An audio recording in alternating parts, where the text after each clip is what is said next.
Welcome back to MD Global Muscle here at the On Rise Media Studio with me, your host, Giles Thomas. I'm joined all the way from Ron in Boston in his car, Ron Harris, MD Online editor. Thank you. Giles, man, so happy to see that studio again. It's been a long time. I'm not calling from heaven. You know, I'm not CGI. I am the real thing, mate. I think you are calling from heaven because they can't see it, but I see an angel off in the corner. He's so smooth, this guy. He's so smooth. So cheesy. Yeah, but welcome back. I'm so happy to see Global Muscle back. There was a serious void in muscular development for 3 months while you're recovering from the Irish incident, as we all call it now. Irish incident. Everyone is so happy that you're back. Thank you. You're the Mate, and do you know what? Literally, like, I turned the corner about 2.5 weeks ago, and even yesterday, I said, I'm feeling about 95%. I feel brilliant today, mate. And like last week, we had Neil Curry, and I was in the morning, I was nervous that the equipment wasn't going to work, or we are going to forget what we were doing in here, because there's a lot of moving parts and literally wires and dials. And I was thinking, are we going to be able to remember all this and all the editing and obviously the new intro and everything for season 5? But I was really like, you know, and then as soon as the camera started rolling, boom, and Neil was fantastic. So I feel relieved, I feel happy, and I know it's probably going to take a few weeks to get it really rolling again, but I feel ready now, mate. And I think I just did an interview with Valentin Petrov, and it was I felt sharp, I felt good, you know, so it's good to be back. And for me, like now, the final quarter of the year is going to be really, really good because myself and Laura got so many things to look forward to with bodybuilding, and I'll talk about those now. But I just want to grab you for about 20 minutes before you go hit some what you trained today, mate. I'm going in there. That's Bayshore Athletic Club. Greatest gym ever. Yeah, can you see it? The famous place. Fact, I apologize to you and everyone because I should have been at home, but I don't know. I saw you said 9 a.m. Sunday, and you said your time just clearly on the message. And for some reason, in my head, I'm thinking that's UK. I don't know why I added 5 hours and thinking, okay, so that's 9-5. That's 12 o'clock. Anyway, it doesn't matter. I'm here now. Ron's better at English than he is at maths. Oh God, I was a star English pupil, and I was almost in remedial mathematics. I believe that. So yes, right, okay. And I want to talk about because there's a few things we've been talking about on the forum and a few threads, and I mean I've been putting quite a lot of ideas out on the forum and the MD forum the last few weeks, and like I know that one of my ideas has really had a lot of no positive feedback and a lot of resistance, but you know this, I've got this thing in my head that Derek Lunsford should be able to do the Open if he wants to. I think as the current 212 Olympia champion, I believe, like I said on the forum, I said, actually, I think it's all, I've got a funny feeling, just a feeling that it's already been decided, because I don't think he's going to be able to make it down to 212. And I honestly believe that 4 weeks out, I think we're going to all be shocked when they say Dan Solomon has spoke to Hani and Derek, and, you know, it's just not possible. It's not healthy for him to get down to 212. He's 225 ready. He looks sensational. Why don't we just let him do the Open? I've got a feeling that it's going to make it look like it's a last-minute thing, but I think that's what's going to happen. What do you think? Am I talking total bullshit? No, I don't think it's a last-minute thing. I think Dan Solomon already knows. I think Hani Rambod knows. I think Derek knows, his wife. I think they all know he's going Open, but they're not going to tell us now because they want to hold out till the end to make it a spectacular, dramatic announcement. But I honestly think he could get to 212, but he would look so flat, so malnourished and sickly at 212 pounds. I don't want to see that Derek Lunsford. I want to see the 225, 230 pound Derek Lunsford bursting full, paper thin skin, you know, just ready to tear shit up. I want to see that Derek.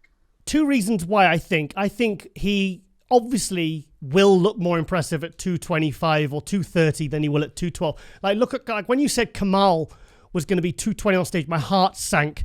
And I was like, he's not going to look better. But I was wrong. In Tampa, he looked second to Hakeem. He did look a lot better. I didn't think his physique or his frame would hold that much. But with Derek, he will look better at 225. There's that. And then there's the fact that I don't think he can look any better as a 212 than he did last year.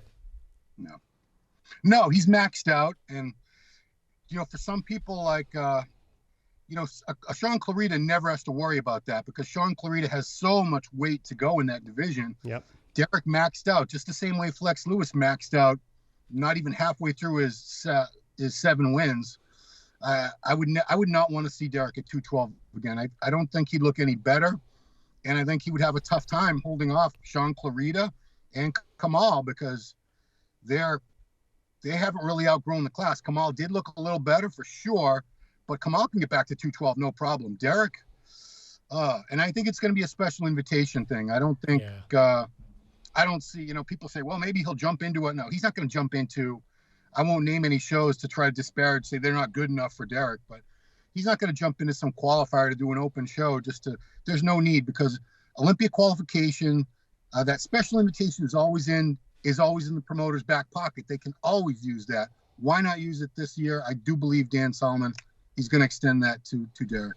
If you were Derek and just say you had the red pill or the blue pill, and the one with the red pill was the second 212 Olympia title, and you really have to suffer to get down and maybe not look any better than he did last year, or make top 5 in the Open, which would you go for? Top 5 in the Open. There you go. Yeah. I mean, I don't think I've never heard Derek say anything along the lines of, Flex Lewis early on said he wanted to build his legacy. He wanted to win the most titles, be the best 212 Olympia champ. I've never heard Derek, correct me if I'm wrong, say anything like that. So I don't think he's quote unquote married to the 212 division the way that Flex Lewis felt he was the flag bearer of that division. He sort of felt an obligation to remain there. I don't think Derek feels that way. In 5th place in the Mr. Olympia, let's give a hypothetical. Don't get mad at me, guys. This is a very hypothetical top 5 that has Derek in it. Let's say it's Big Ramy. I don't see anyone beating Ramy. Let's go like Brandon Curry, Hadi Chupan. That's already 2nd and 3rd. Let's go Nick Walker. Oh, now I just took a lot of people off. Bonac. Derek Lunsford. I'm just being hypothetical, guys. Yeah, okay. But 5th place in that group would be spectacular. Or let's say he gets. I think it's more money. I'd have to look, but I believe 5th place at the Mr. Olympia pays better than winning the 212 Olympia. Absolutely. Not that it's all about money, but it's a prestige thing. That's the Mr. Olympia. Every bodybuilder dreams of being Mr. Olympia, and only the Open Olympia is Mr. The 212 is not. The Classic is not. Those are not Mr. Olympia titles. And with Derek, if you go back to his amateur career when he was in the USAs, he was like a middleweight, a welterweight, a light heavyweight, a light 212, because he was only about 200 something when he did his first. So, and my point is, he was 257, 258 in April. And to be honest, the videos I was seeing today, I was looking on his Instagram, it looks like he's not stopped growing. So I think even if he's that same weight, he's probably going to be better conditioned and he's going to be more developed at that weight. So another 8 months on top of what we saw at Pittsburgh, I honestly think it'd be a crime if he basically lost all that added muscle and just for the sake of making weight and doing the 212. Oh, I 100% agree. And I don't think he's going to. I'd be more shocked, very shocked, if he's at 212 again this year. I don't see it. And I don't think, like I said, I don't think the official announcement won't come down. They're going to keep us in suspense as long as possible because that keeps people interested and keeps the hype going. So I bet we're not going to hear that until 2 weeks out, maybe. Well, that's my guess. Jay Cutler said to me, he said, because when he was remember a couple of years ago, he was the ambassador for the Olympia. Yeah. And he said to me, he says, we really start some type of Olympia promotion at 2-3 weeks out. He says, because that's when the bulk of the tickets get sold. 2 weeks out. Really? Yeah. In America, the bulk of the ticket sales, not the VIPs, because people usually come from abroad and they buy those like a year out. He said the bulk of the ticket sales actually happen at about 2-3 weeks out. So I think if maybe 2 to 4 weeks out, that happened. I personally, and I wouldn't want to see Derek reveal his open physique until he steps on stage at Olympia. And I mean, like I said, I have received a lot of resistance against this, and people think it's a terrible idea. But they did it for Flex Lewis, for 2-3 years running. 2 years running, wasn't it? The open invite for a guy who was basically a 212, legend. They extended it to him. So I think as the current Olympia champion in the 212, they should offer it to Derek because I I just don't think it's possible for him to get that far down. And I don't want to see him at 212. How many years in a row did Kai Green have an invitation extended to? Yeah. 3 or 4 years, right? Yeah. Something like that. Yeah. Every year he had an invitation, he declined it. And Derek, we know if he gets the invitation, he's going. He's not going to say, nah, he's not going to back out. He's going to be there 100%. So all you people on the forums that disagree with Giles, you're morons. How dare you? I could feel the comment section lighting up right now. But also I had this other thing that Olympia champions should be able to, they get lifetime qualification. Yes. So theoretically, Arnold could walk on stage at Olympia and he'd be qualified. But I like the idea because I heard rumors that DLB was coming back as a figure. I've heard rumors that because she still trains hard. She still looks amazing. Oh, yeah. Yeah. And I also heard figure? Yeah, figure. That's what I heard. She was women's physique Olympia champ. Why would she go to figure? Well, mate, if you look at the physique she brought at that first 2013 women's physique, like there's not a huge difference. I mean, really, if you look at figure women's physique, there isn't, even now with the way that the conditioning is, somebody said on the forum, like you said it yesterday. Yeah. You said, I can't tell the much difference between women's physique and figure. Correct. Yeah. But I think if I were Dana Lynn Bailey, if she comes back, I'd rather see her try to put a little more size on and do physique, because figure, I don't see her doing very well in figure against the top figure women at that level. It's really, yeah. I mean, just the proportions, her limb, just the bone structure, the shape of her quads, just things like that would be when you have Sydney Gillen's won how many now? Oh God, 4? 5 in it? 5? Yeah, 5. And then she's won all the Arnolds as well. So she's not beating Sydney Gillen. I'm sorry. Okay. Throw another few top 5 names at me, and I'd probably say she's not beating her. She's not beating her. She's not beating her. Maybe it's not about necessarily winning with Dana. Maybe she just wants to get back up there. She certainly doesn't need to win. Yeah. She doesn't need to do anything. Yeah. She's got the great Flag Nor Fail company with Rob. They've got all kinds of things going on, competing, but clearly she misses it. I'd love to see her come back, whatever division she wants, but I'd love to see her flexing and posing in women's physique versus quarter turns for a figure. So, and just say, like I heard rumors that Shanique Grant, the 2-time women's physique Olympia champion, wants to come back as a wellness. Wow. So see, either one of them would have to qualify.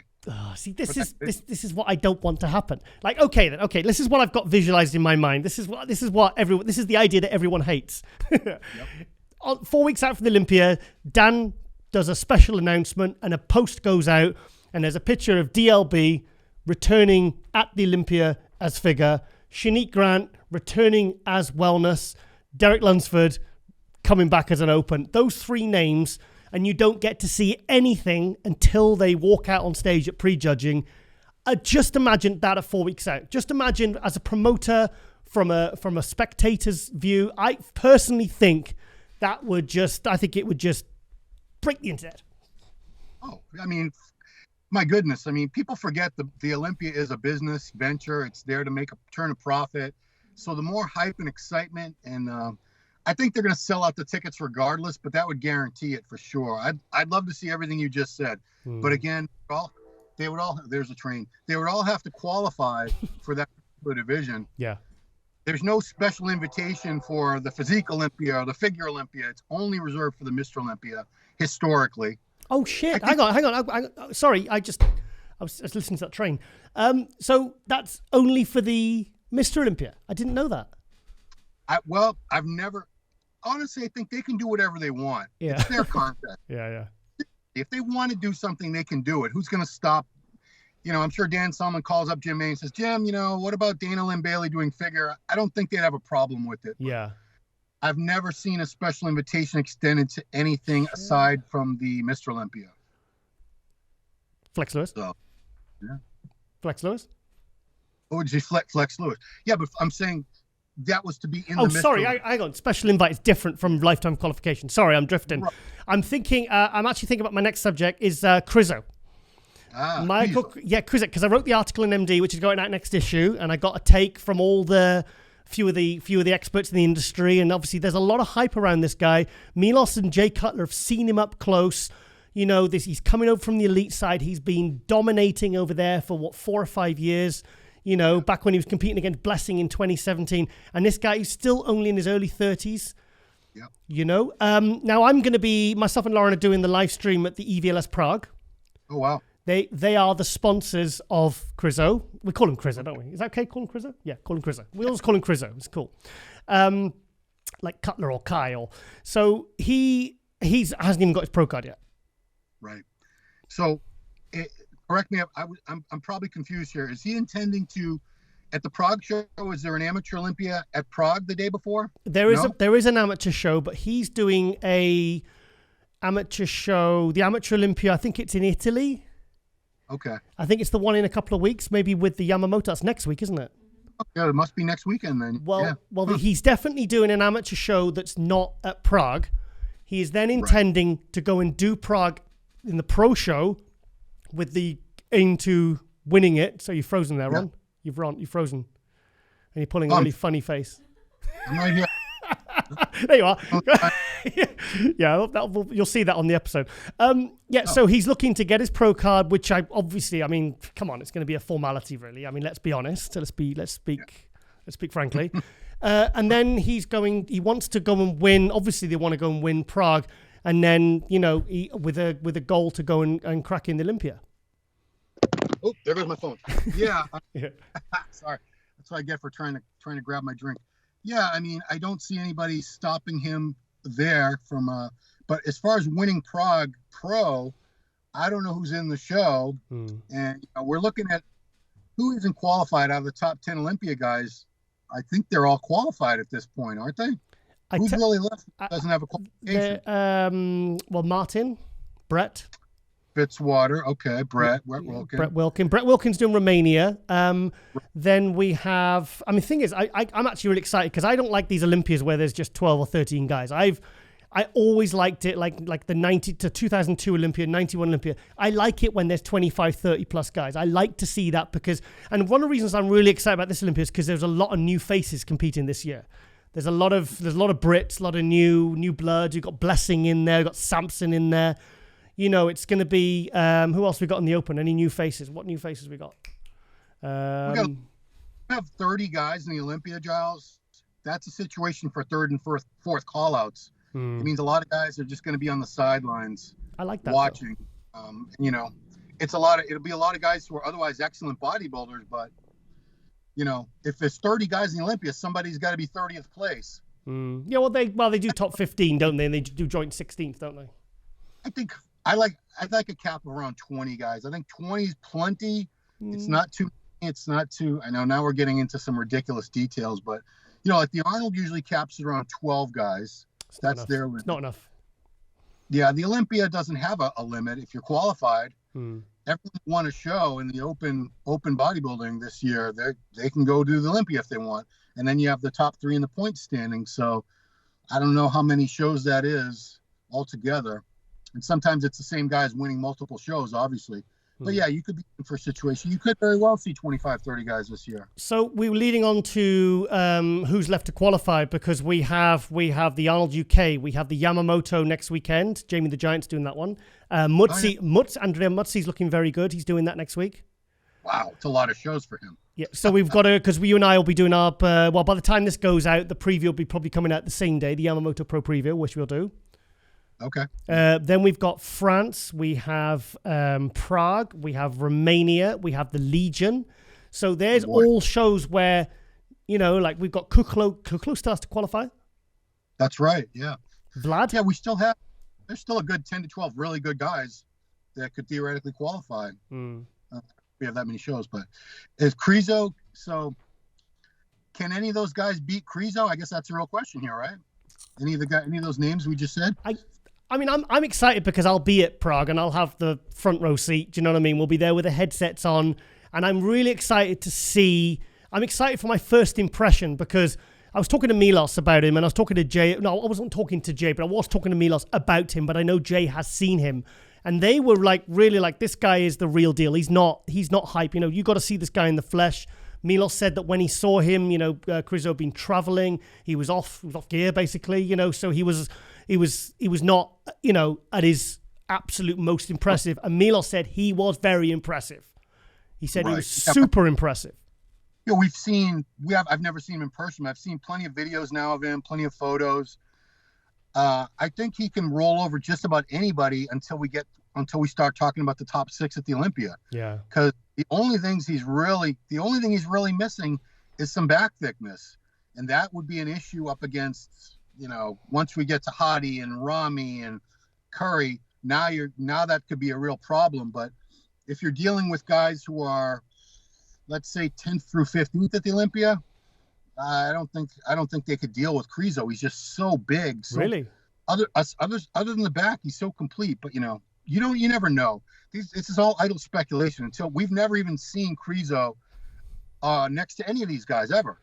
Mate, we base our careers off idle speculation, Ron. I know we do.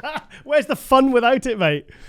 I know. So okay. So I mean, there was another one, Jack versus Krizo at the Olympia. I mean, obviously Krizo's, he's not even got his pro card yet. That's how much hype is around this guy.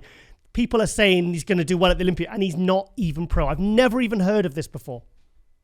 It's occasionally you'll hear people say that. People, everyone loves the new flavor, the new sensation, because we all have short attention spans and we're always looking for something new to focus on. But he is someone that's been talked about for years because he was like this mythical figure in this other organization that we don't even say the name of the organization. Yeah. We never talk about their contest because it's like another universe. Yeah. It's like an alternate reality in the Marvel MCU, but the multiverse.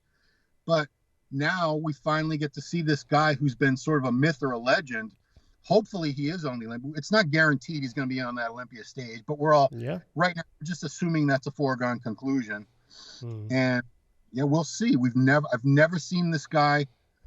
Seeing people in a gym, it's one thing, but until they walk out right there that day in the trunks next to everyone else under the lights in front of the judges, yeah, it's all just. Thing is, I mean, we had Dean White who won Portugal, the 212. Yeah. Like there was a guy I've known, like Krizo, I've known of this guy for 5 years, and he was in all the other federations in the UK, winning everything. NABA, PC, all these other feds. He just won everything, every single show he did, and he's been impressive for at least 5 years. So I wasn't shocked when he did the Amateur Olympia in Portugal that you were at, Lauren. Then he won that. Next day, he went into a good 212 class in Portugal, won that, and now he's going to Olympia. So in the space of 2 days, this guy has gone from a complete unknown amateur to, people saying this guy could be top 6 at Olympia in 212. So Krizo, that's not exactly a stretch of the imagination for someone like Krizo to come in. I mean, do you think, think about 91, 92, 93. 91, you had Dorian Yates second in the Olympia, first Olympia. 92, you had Kevin Navrone second, first Olympia. 93, we had Flex Wheeler. Do you think that with someone like, guys like Dean White and Krizo, do you think that could potentially happen here? I don't see Krizo doing as well as second place in Olympia. No, I don't. The back is going to be an issue because it makes him incomplete. It's going to hurt him in the back poses. And you got guys. He's going to be next to guys like Nick Walker, Hunter, William Bonac. We haven't even mentioned. This has a fantastic back. Yes. Oh my God. Yeah. Hadi Chupan has a very thick, dense, detailed back. It's going to be a liability, and I don't see him doing that well. But let's say he does the Olympia this year. Let's say he does makes top 5, 6, something like that. I think that's very respectable. Then take a good off season and really focus on that back. Yeah. Come back for 2023 to qualify again at some show with a much improved back. And now I think he's in the conversation to even challenge Rami for the win. Wow, holy shit. Could you just imagine if, say, Andrew jacked, like Andrew really sorted his conditioning out from the back and, because everything else is there. Imagine if, like, him and Krizo literally did the top 6 in their first Olympia. Could you imagine, obviously they'd be rubbing out massive, massive names as relative, 6 months, a year ago, well, not complete unknowns, but, you see where I'm getting at. Oh, well, I mean, Andrew Jack was a complete unknown a year ago. He was just some guy on Instagram. Yeah. Some guy working out in gyms in Dubai. I'm like, oh, this guy's got pretty big arms, but, I don't know if he's ever going to compete or anything. So a year ago, Jack was not somebody I ever anticipated seeing on IFBB Pro League stage. Certainly not this soon and doing that well. And Krizo, I assumed he was going to stay with Elite forever because I assumed they were paying him a good salary just to stay there, and he has a family, and he was doing the right thing by his family financially. So I never expected him to leave. So we've already seen two things that I never thought would come to pass happen very quickly in 2022. I wouldn't be totally shocked to see both of them doing very well. I just don't think either one of them is really ready right now to be pushing Ramy for the win. And you've seen Ramy, he's almost 340 pounds, and he looks like he's about 4 weeks out. He does. He looks good. Very good. You were at Texas, you were at Tampa.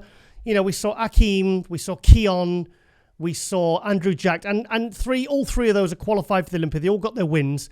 Fantastic bodybuilders, fantastic physiques. I'm not taking anything away from them, but personally, you know me, the two things that you and I like: condition, and posing, and posing. Well, posing, I can't. I'm not going to expect anyone to be a great poser. But I do expect people to be shredded. And people keep harping on Andrew's condition when it's been made obvious in many, many interviews with him, with Farah, that was not a show they were targeting. The target show was Arnold UK, which was 6 weeks away from Texas. So the condition that we saw Andrew Jack in Texas was, I hate to use the term warm-up show, but it was a show he never was really planning on. They jumped in basically at the last minute because they thought he was looking good enough to win it, and he did, and he was. I don't believe that.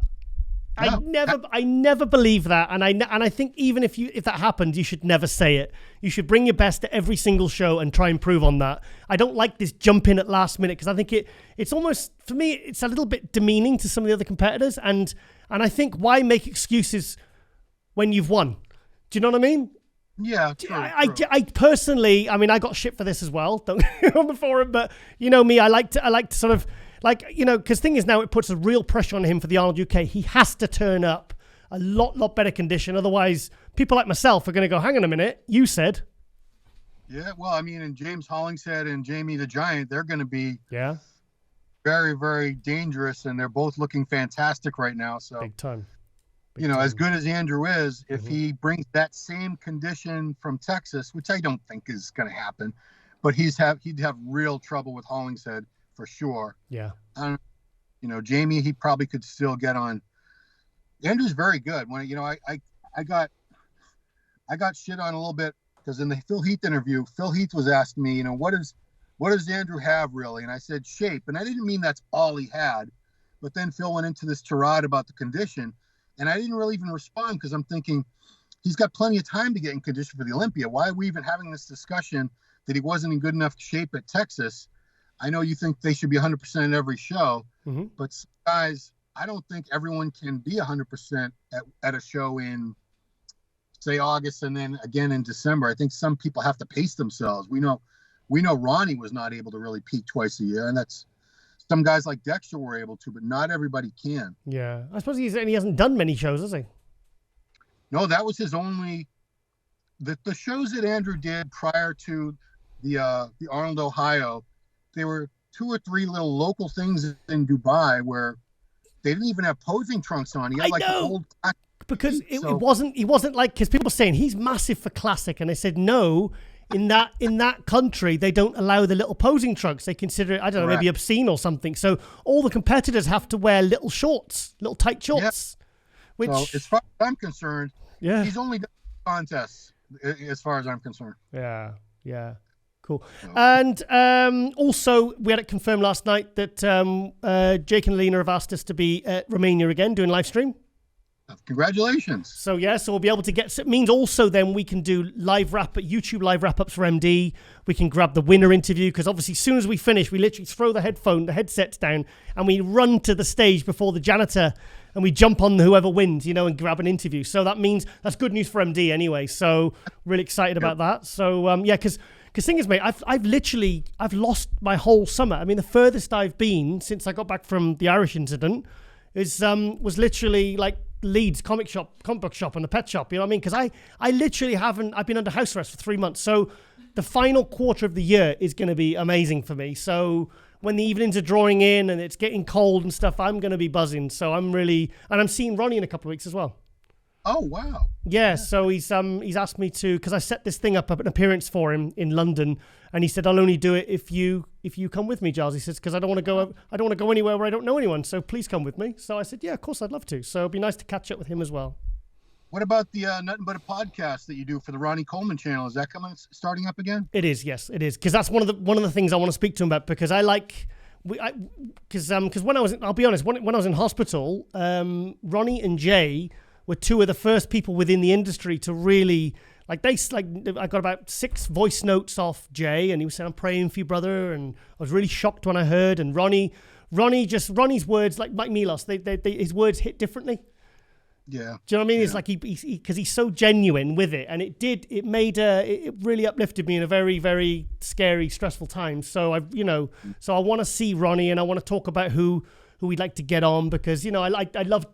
So I mean, our highest viewed episode was when I said, "Ronnie, looking kind of beefy there, mate," and we just talked about him going fishing and going NASCAR racing, and got 500,000 views. Yeah. Yeah, it's crazy. It's crazy. So just like I said, just like we're just now just chatting about stuff, and like people like always comment when we do our previews, when you and me do our start and end bit. I can see he's looking to the gym. He wants to go train, doesn't he? Walking around. He's turning green. He's turning into the Hulk. He needs to go and train. So Ron, I'm going to let you go, mate, because we've gone way over 20 minutes here. We've got to record hot news, and we've got one more guest, and then, like I said, that's the episode done. But I'm just so happy back, mate. Really, I'm happy. Everyone's happy. I mean, in the comments, Giles, you found out when you were recovering from your incident, how much you're appreciated, because you don't even know when you put out that much good energy, good karma, it does come back to you. And you're one of those people. You're one of the good guys, and people love you. People respect you. They love you. They appreciate you. And I'm so glad you're still with us, because Sorry. I nearly did that in the hospital, because underneath my shirt is where all the pads are, and if you need to go to the toilet, you can unplug it from all the things go into one thing. And I was going to do it to my sister when she came to see me, and I was going to go, and then the alarms go off, but I thought no, because I just didn't think it was appropriate. So no, that's a horrible prank. She would not have found that funny. I don't think so. But anyway, so Ron, thank you for doing this, mate. And also imagine the same day our Yamamoto Pro preview will come out, so that'll be good. And what are you training today, mate? Leg day, man. Leg day. I love leg. Shit. Well, okay, then you definitely need to go then, mate, because I know you love your legs, mate. Ooh, I do. They're my favorite. His pre-workout's kicking in, and I can see it. It's kicking in. Yeah. So, all right, guys. Thank you so much for having me. All right, then, Ron, and mate, and also I'm really looking forward to kicking your ass on the coverage at the Olympia, mate, this year. Oh, dude, we're gonna go hard on that coverage. It's gonna be crazy. Can't wait. Can't wait. And Lauren will be Lauren's first Olympia as well, so that'll be good. Yeah, I'll have to kidnap you and throw you in a limo and take you to an after party. Yeah. Cool. All right, Ron, go do some legs, mate, and I'll speak to you very soon. All right. Thanks, guys. Take care, Ron. Thanks, mate.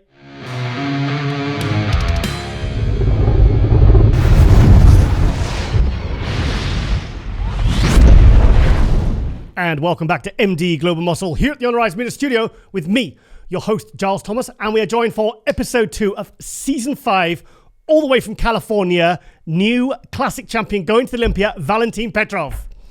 Hello, nice to meet you, man. Thank you for the invitation. First of all, Valentin, what time is it over there? It's like 5 a.m. So you said to me last night you haven't slept. No, so I won the show, and since then I haven't slept a minute. Wow. Okay. Right. Now I messaged you a few days ago to come on. And then this morning, because when you said you were in California, I didn't realize that you were there for a reason. So when I'll be honest, I was sat on the toilet this morning and and I was obviously on Instagram, as you are, and it said going to the Olympia. So you just won the show and you've got your qualification for the Olympia. That's correct. Yeah. So basically, I was already qualified by points. Oh, right. Okay. I was pretty much with 22 points, and there's not many competitions left until the end of the year. Mm-hmm. So I was gonna end up in first place and get qualified by points. But I was like, I'm not done here. Like, I want to win a show. I actually want to win a show because I know how close I am to winning a show. So we decided in the very last moment, we're gonna do one more show, and yeah, in California. Well, so, I mean, like, because I didn't realize a few weeks ago I was actually following you because you came up. What was was it right before Texas? It was Tampa, wasn't it? Yeah.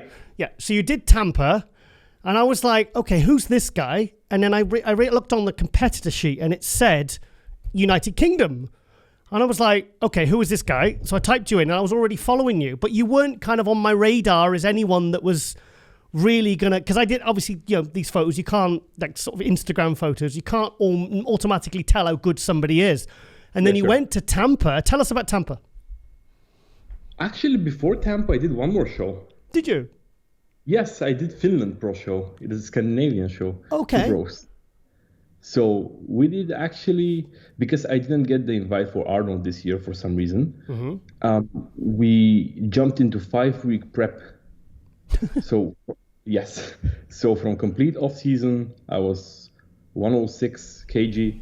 We jumped into 5-week prep for Finland. Okay. Because, as I said, we didn't get invited for Arnold's. And I placed second in Finland just because I was lacking conditioning. Because we didn't have enough time, basically. Yeah. And from there, Tampa, Texas, and now there's like 4 shows back to back. Yeah. I haven't stopped competing in a month. So because when you said about you at the top of the points, I was thinking, well, hang on a minute, was it a third and a second, wasn't it? In Finland, I got second. In Tampa, I got third. In Texas, I got second. Yeah, because I was thinking third and a second in Texas and Tampa. I was like, is that going to put you at the top of the points? But I didn't realize you'd done Finland. So you already had... you were literally at the top of the point system. Yes, but basically I had most of my points from Arnold's last year, Arnold's UK. Oh, shit, of course. Yeah. There's where I won my pro card and I placed third in my pro debut at the night show. Right, okay. And this gave me like 7-8 points, I believe. Yeah. So that's a quick escalation in my points. So did 3 shows more, and I was already at the top. So you had a third. So already going into before this show yesterday in California, you had a third, a second, and was it another third? So I had Finland second, then I had Tampa third, then I had Texas second, and now first. Holy shit! So you really wanted to go in on a win though. Oh yeah. Because I saw how close I am in Texas. In Tampa, we didn't peak right. We just basically a little bit overcarb for the night show, and that ended up with mispilling. And they were supposed to put me second, but as I said, we spilled over, and because I was in the top 2.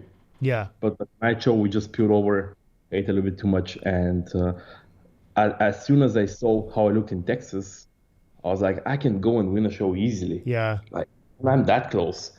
And that's why we decided just to go for one more show, and that was the next show that it was coming. I did have you win in Texas. I did. No, I did because Ron was there, and we have a WhatsApp group chat, and he's taking all the pictures on his phone, and the group photos are fantastic. They're literally coming through pretty much almost live, and they were like flooding in, and I was like, and actually, did you see the post I put on my MD Global Instagram? I said, "Is this the top 2?"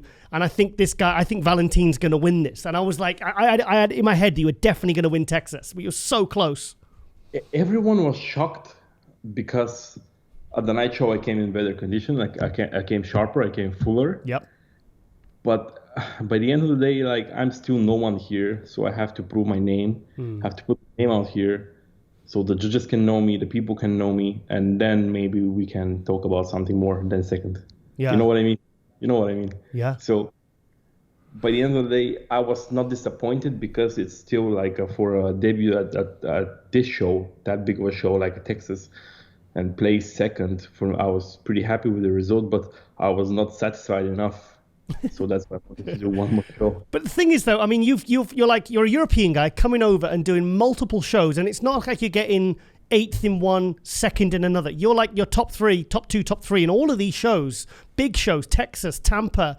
You know, it's like you really were, even with the points, you are worthy and good enough to be a contender at the Olympia. But it just shows that you really, really wanted to, because I see this so much. Athletes say, yeah, it's great to go in on points, but I really, really want to go in on a win. What can I tell you, man? Like, I know for myself where I belong. And I know for a fact that this year's Olympia I can crack top 6 without a problem. Because now I got the feedback from the judges, from all the judges, where should I work? I know what should I do. And I think I can be a pretty big figure in the Olympia, so we'll see. But as I said, I pretty much know where I belong, so I knew that I'm gonna place in the top 3 for sure. Yeah, it's not an arrogance. It's just like I know what I do. I know how I look. I know how my physique looks. I know what they look for, kind of.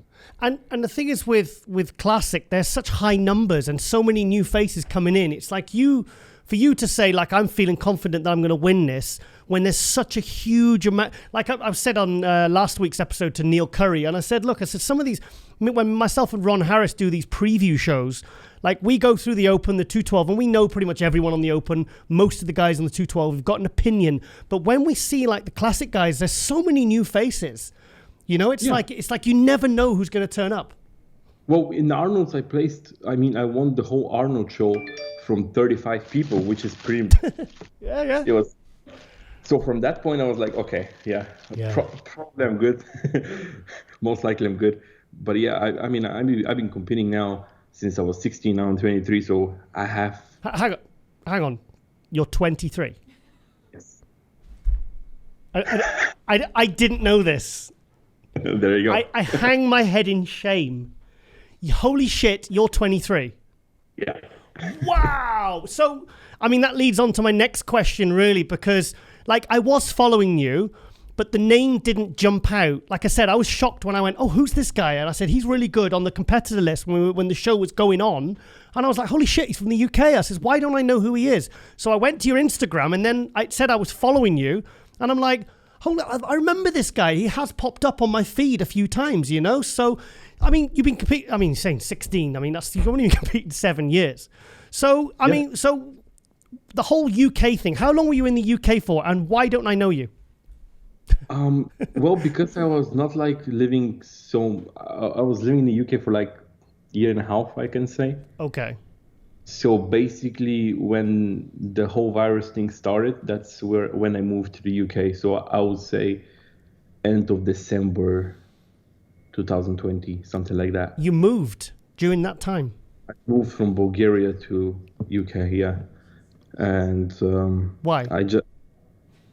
Because Bulgaria is a poor country. I mean, you cannot succeed in bodybuilding. And for me, like, I knew there's a thing in me that since a very young age, I knew what I'm going to do.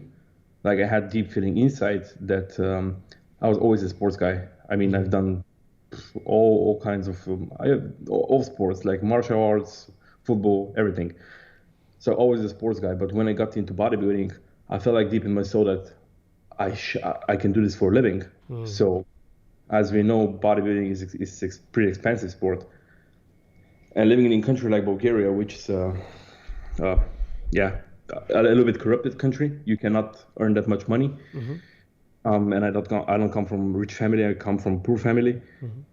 So basically, I had to move there to work something in case to put every single penny into the sport just to make it. Like, I don't care about materialistic stuff and so on. I just wanted to I did put everything in bodybuilding. Like, I was working the dirtiest jobs that you could possibly imagine, so I can just pursue my career, my bodybuilding dream.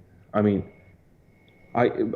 you said about me knowing that I'm gonna win or place there. I was always like this from a kid. Right. I was always competitive, and when I competed at my first show when I was 17, it was nationals in Bulgaria, and then I competed one more time in Bulgaria at 18. So basically, these are my first 2 shows. I won them easy. With what category? Juniors? I was in bodybuilding. You were in bodybuilding at 17 and 18 years old. Yeah. Cool. Love it. I like it. Yeah. Yeah. And then I moved to live in Austria. So I lived in Austria for 2 years. Wow. Because so basically I had a girlfriend there, so I moved because of her, and I lived there for 2 years before we split up, and then, as I said, the virus came, and I went back to Bulgaria because everything shut. Yeah. But when in Austria, I also competed in the national shows. I competed in Switzerland. I did a lot of IFBB shows, and I've always won them. Like I was winning against men. I was winning against juniors. Wow. Everything. So what were you at 80 kilo, I'm guessing? 90 kilo?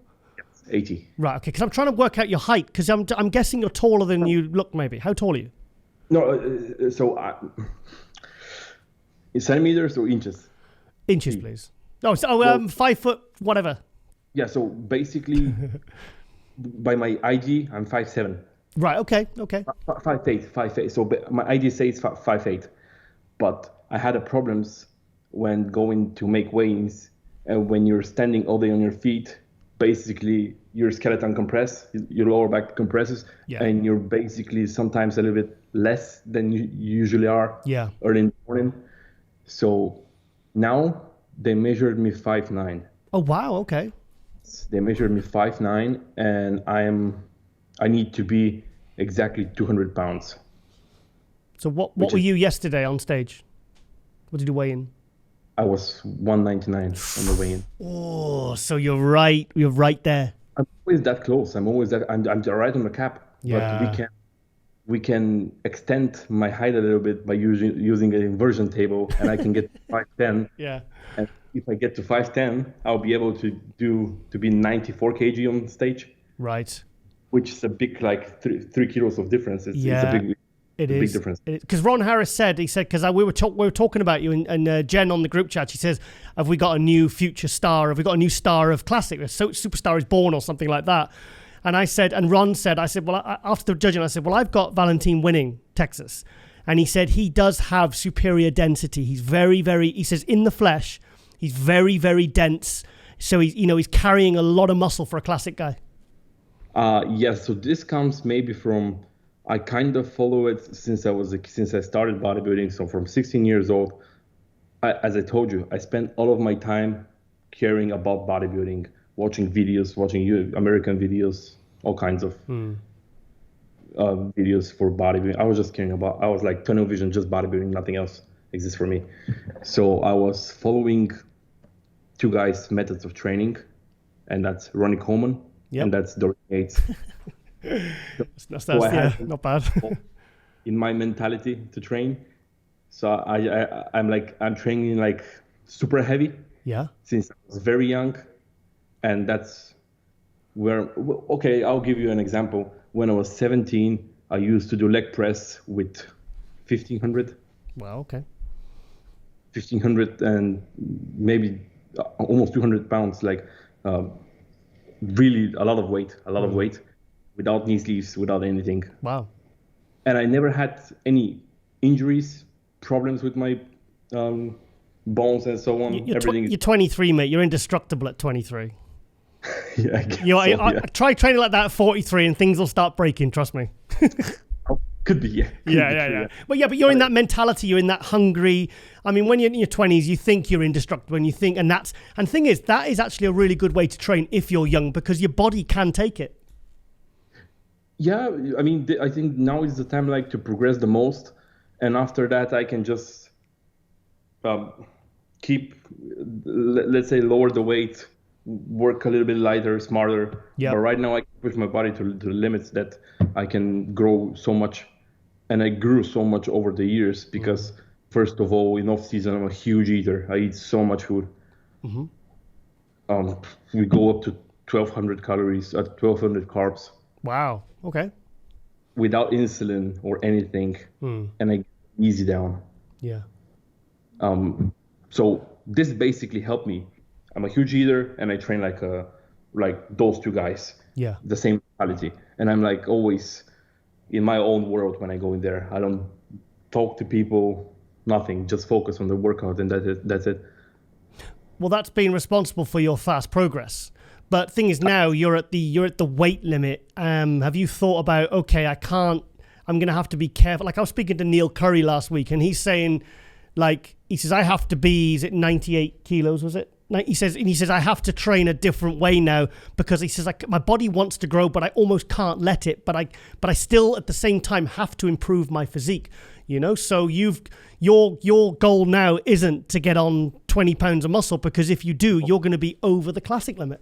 Yes. So that's what I told you. We're going to stretch, but by the end of the day, now we know what to do perfect to stay in this category and fit well for the next couple of years. And if I can stretch up to 5'10" and be 5'10" on the weight, that give me at least 10 years more. Not 10, but let's say 7 to 8 years. Yeah. In this category. You want to stay in classic till basically you're 30. Well, people tell me that I got judges' feedback. Am I more classic or 212? Because at the same moment, I don't want to put like a barrier to myself. Yep. And I want to grow more and see how further I can go, if that makes sense. But at this point, I think I can pretty much dominate first the classic category, and we'll see about 212 in the future. I could see you 3 to 5 years. I could see you jumping into 212, because thing is, you're at 23. You've got a lot of dense. You're not lacking any body parts. You've got very good symmetry. It's like everything's there. Do you know what I mean? And I mean, in 3 to 5 years' time, if do you really want to still be restricting? Like kind of like Derek Lunsford is now in the 212, or some of these guys that are itching to jump into the open, from classic. So, is that how you feel? Maybe.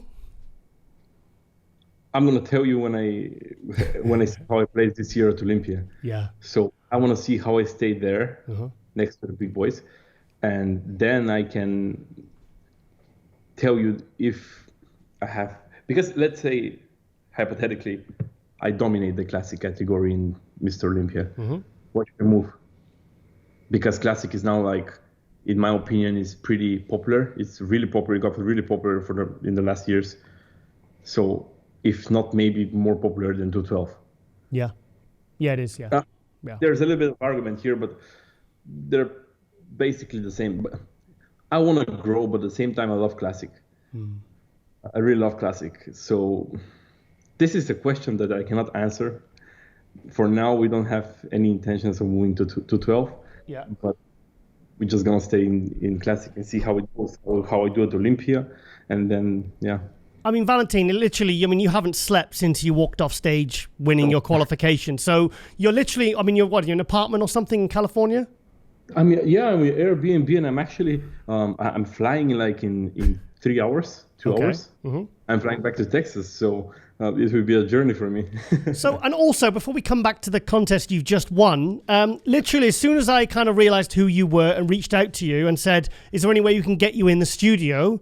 You said, well, I'm staying in America now. So tell us about that. So I think about staying here at least until December, because I'll be in Texas, so I'll be training at Destination. I'll be with Gas. Oh, nice. So good team.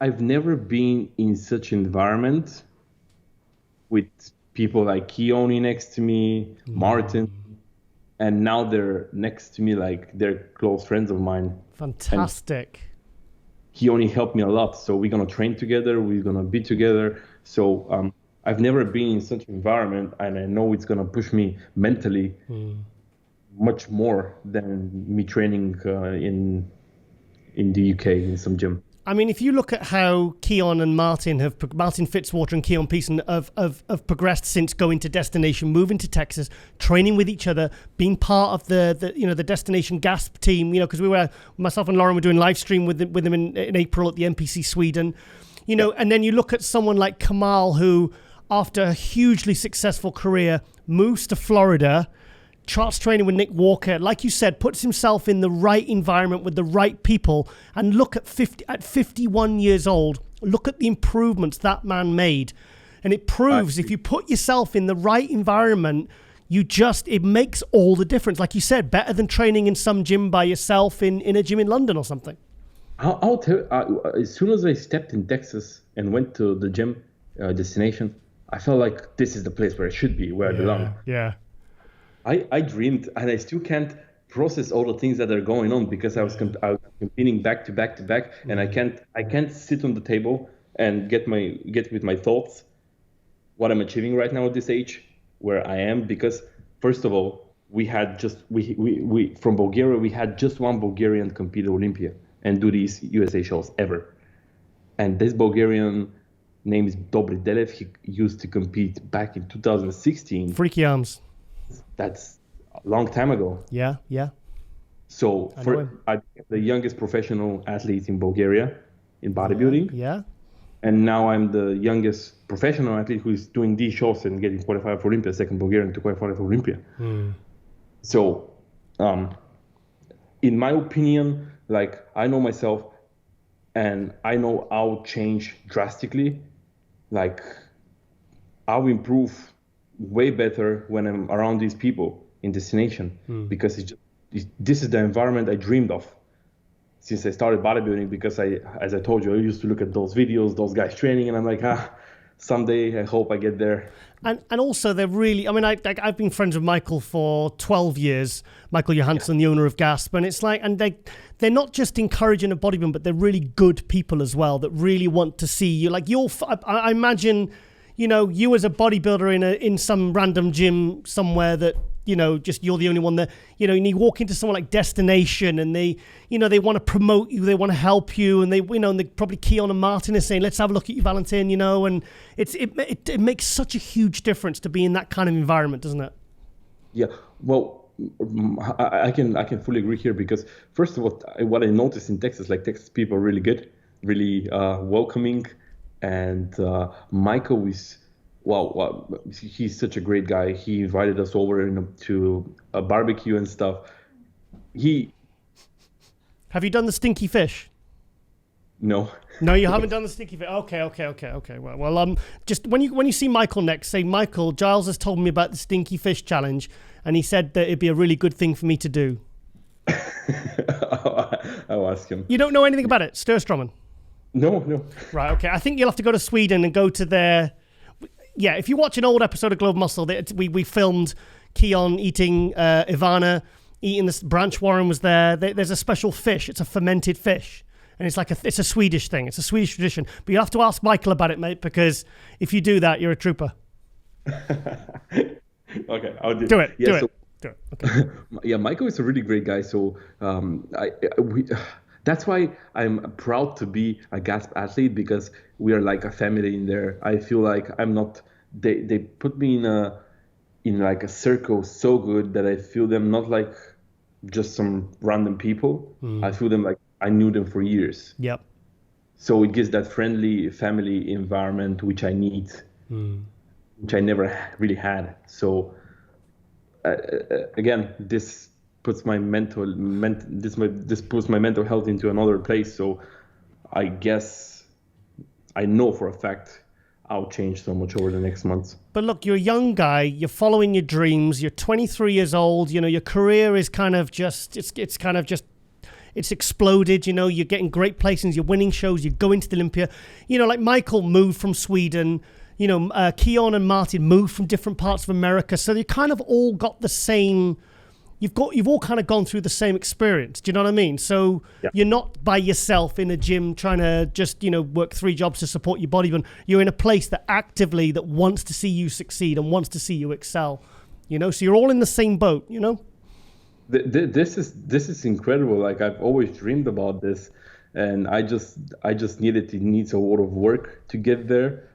But you have no limitations, man. Like, my father insisted me to be a firefighter when I was young, because from his side, my grandpa was a firefighter and so on. He wanted to continue the tradition or something like that. So he was really like a no sayer to bodybuilding. He didn't like it at all, just because it's expensive and it doesn't bring any money at the beginning. Okay, then, I mean, it costs you a lot to get to this level, and then when you get to this level, maybe you start earning a little bit more. But as I said, for us, the money were always the problem, because, as I said, it's coming from poor family, no one to help you really. And has your father ever been to one of your shows though? He has, yes, he has. Okay. Because sometimes family doesn't understand it until they go to your shows, and then they see what you do, what you've been doing for that day, and then they see what you get out of it, and they kind of see with their own eyes where the whole reason you're doing it. Well, my mother and my father, they both understand it. My mother always supported me, always understand it. But when I was in, let's say, in a situation that I don't have money, my dad gave me money, so I can buy my food or continue with my sport or whatever. Yeah. So she was just there to support me. But they've been to, I think, 2 of my shows, and my father didn't believe in me, didn't believe in me doing bodybuilding until I turned pro. But when I turned pro, I told him, like, you'll see, I'll make it happen, and I'll make it happen just to prove you wrong. I mean, I know what I'm doing. I think I'm smart enough to not do dumb moves. I'm not a kid. I mean, I'm a kid, but I lived pretty rough life for the previous 5-6 years. So, yeah. Well, you've not been afraid to just kind of just drop everything and just move to. I mean, you've moved to Austria. You've moved. You're in UK. You're now in America, and it's like I mean, at 23, you've achieved a lot, and you've already done a lot in terms of going after what you want. So it's. And now, I mean, let's talk about the show you've just won. You're literally, like I said, you're an Airbnb. And now, when you go home, I mean, I assume you're starting your prep for the Olympia at 23. Yeah, so basically, when I go home now in Texas, first I'm going to rent a room to live somewhere. And from there, we're going to take a good 2-3 weeks rest. I want to release the stress from my body, because it's been going through a lot, like 4 preps back to back, 4 rebounds, 4. And also, sorry to interrupt, you actually looked really, really good in those shows. I mean, you looked like you peaked for each one of the. I didn't see the Finland, but for those 3 shows, it looked like you really peaked for those 3 shows. That's not easy. Yeah, in Texas, so in this show, I peaked better than I peaked in Tampa. Sorry, which is crazy. California is better than Tampa. California is better than Tampa. Okay, because Texas, I thought you looked amazing. So did you look better for this one than you did in Texas, or all the same? I think it was just a little bit. It was just a little bit better in Texas. Okay. Conditioning wise, and just because, as I said, 4 preps back to back. Yeah. I'm traveling the world alone, like literally. Tampa, came in the States, Tampa, Texas, California, staying random Airbnbs. I don't know where the fuck I am here. Yeah, I think it's you're traveling, and like you said, I mean, that takes real determination and guts, and actual, like, a lot of organization and discipline to be able to not just compete and do shows in a different country, but actually improve and bring the best package. So you got the win, and not just through on points. I'll tell you, Jules, like 10 days before this show, so now I'm being completely honest. So 10 days before this show, I had a really tough night. Like, as I said, here I'm alone. There's literally nobody to be with me, and because I'm already tired mentally and physically, my body just exhausted. And there was one night I ordered 5 Guys. I get like 10 days out. Yeah. I ate like 400-500 grams of carbs. I should be depleting and not eating this shit. So I ate them, and the next day ate them again, and then ate again. So now it's Sunday, right? So it comes Sunday, and I'm talking to myself. Okay, it's Sunday. I need to start doing the things now, because if I don't start from Sunday. I won't be good until Saturday, because that gives me 4 days to deplete fully, and then load up a little bit. So that's what that's what I did. I got my mind into the right place. 4 days, zero fat, zero carb, just protein, Wow. got absolutely depleted Yeah. and loaded properly, and somehow I did it. I don't know how, but I wouldn't recommend doing what you've done, but sometimes if you do it and you wake up the next day and you're like, oh shit, now I've got to really suffer for 4 days and deplete hard now. Otherwise, I'm out here for nothing. I've wasted my time. Do you know what I mean? It's like I'm going to go and I'm going to not look my best and I'm not going to win. Do you know what I mean? But sometimes doing that, and also the mental boost it actually gives you, well, not mental, but more physical, the energy boost and stuff like that. You know, like I remember a day after cheat days, I used to go and do shoulders, and then I'd pose when I was competing, and then I'd have a guy come over and look at me, and it'd be like, and everything would be so full, and my energy levels were good. I was strong. I actually had a pump, you know. So sometimes it can be a gamble that can sometimes actually pay off. But you've got to be very, very, like I said, you've got to really then deplete hard to really not F your bloody prep up, you know? For me, it worked, and it worked better than having fats in my meals because as a fat source, I mostly use almond butter or peanut butter, something like that, because it works good for my body. I found it out it's good. Yeah. But the problem is once I start eating it, then I can eat the whole jar in one. Yeah. So I decided like I'm not gonna buy any of those butters. I'm gonna leave them in the store. Nice. But at the same time, I have to keep myself busy, do something. Like I do online coaching. I do have people that I train, but I take it a little bit more easy now because I want to focus just on this competition, winning this competition. Yep. So I put this to the side and I had to do something. I'm going to the store, just looking around, searching for something. I don't know why. I don't know what. I'm just looking around foods and stuff because first of all, this is the States. Here you have a lot of choices. I've never seen that much foods in my life. It's crazy, isn't it? The food choice here is crazy. Yeah. So what I noticed is as soon as I removed the fats, I started depleting way better and I didn't feel hungry and I didn't feel like I need fat. Really? Yes. Wow, okay. So from Sunday, perfectly depleting until Thursday. And Thursday, we started carving up a little bit. And we made weight on Friday, Saturday, stage time. So how long before when you were on stage did you weigh in for Classic? How long before? So when I had those big days with the eating, with carving up that was not supposed to be there, I was weighing like 220. Holy shit! Wow, 220, and you got to be 200. That's 220. Yeah. So wow, I bet you were depleting hard. I'll tell you, it wasn't actually that tough. So I had my cardio was not even like 30 minutes, something like that. Okay. It was not crazy going with cardio or workouts. Yeah. And I just did sauna every day. Right. Like 30, 40 minutes in the sauna. So it was water then. It was water, a lot of water from sodium. It was just water. Thank God. Thank God.